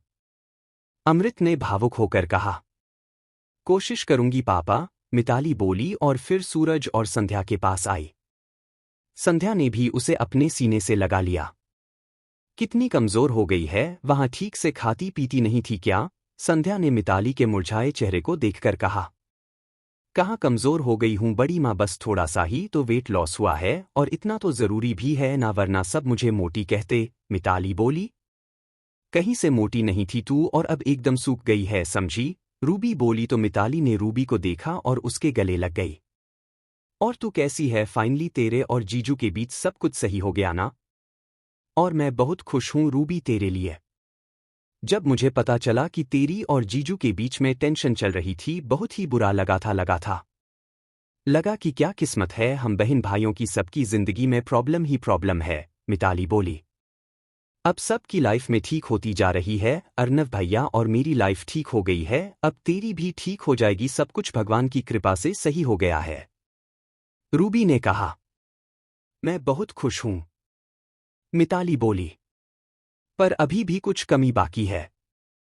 अभी तेरी लाइफ ठीक होनी है, तेरी जिंदगी में भी खुशी आनी है, रूबी ने कहा। मेरा कुछ नहीं हो सकता मिताली बोली और एक एक करके बाकी सब लोगों से भी मिली। पर रूपाली के पास नहीं गई और फिर आकर सूरज के पास खड़ी हो गई, क्योंकि कुछ ही देर में आनंद और नंदिता पहुंचने वाले थे। रूपाली की आंखें भर आई मिताली के इस व्यवहार से, और उसने कुछ नहीं कहा। वह जानती थी कि मिताली बहुत ही ज्यादा हर्ट है, दुखी है, और इस समय उसे कुछ भी कहने का कोई फायदा नहीं है। तभी सामने से आनंद और नंदिता की गाड़ी आती दिखाई दी और सबके चेहरे पर मुस्कुराहट आ गई।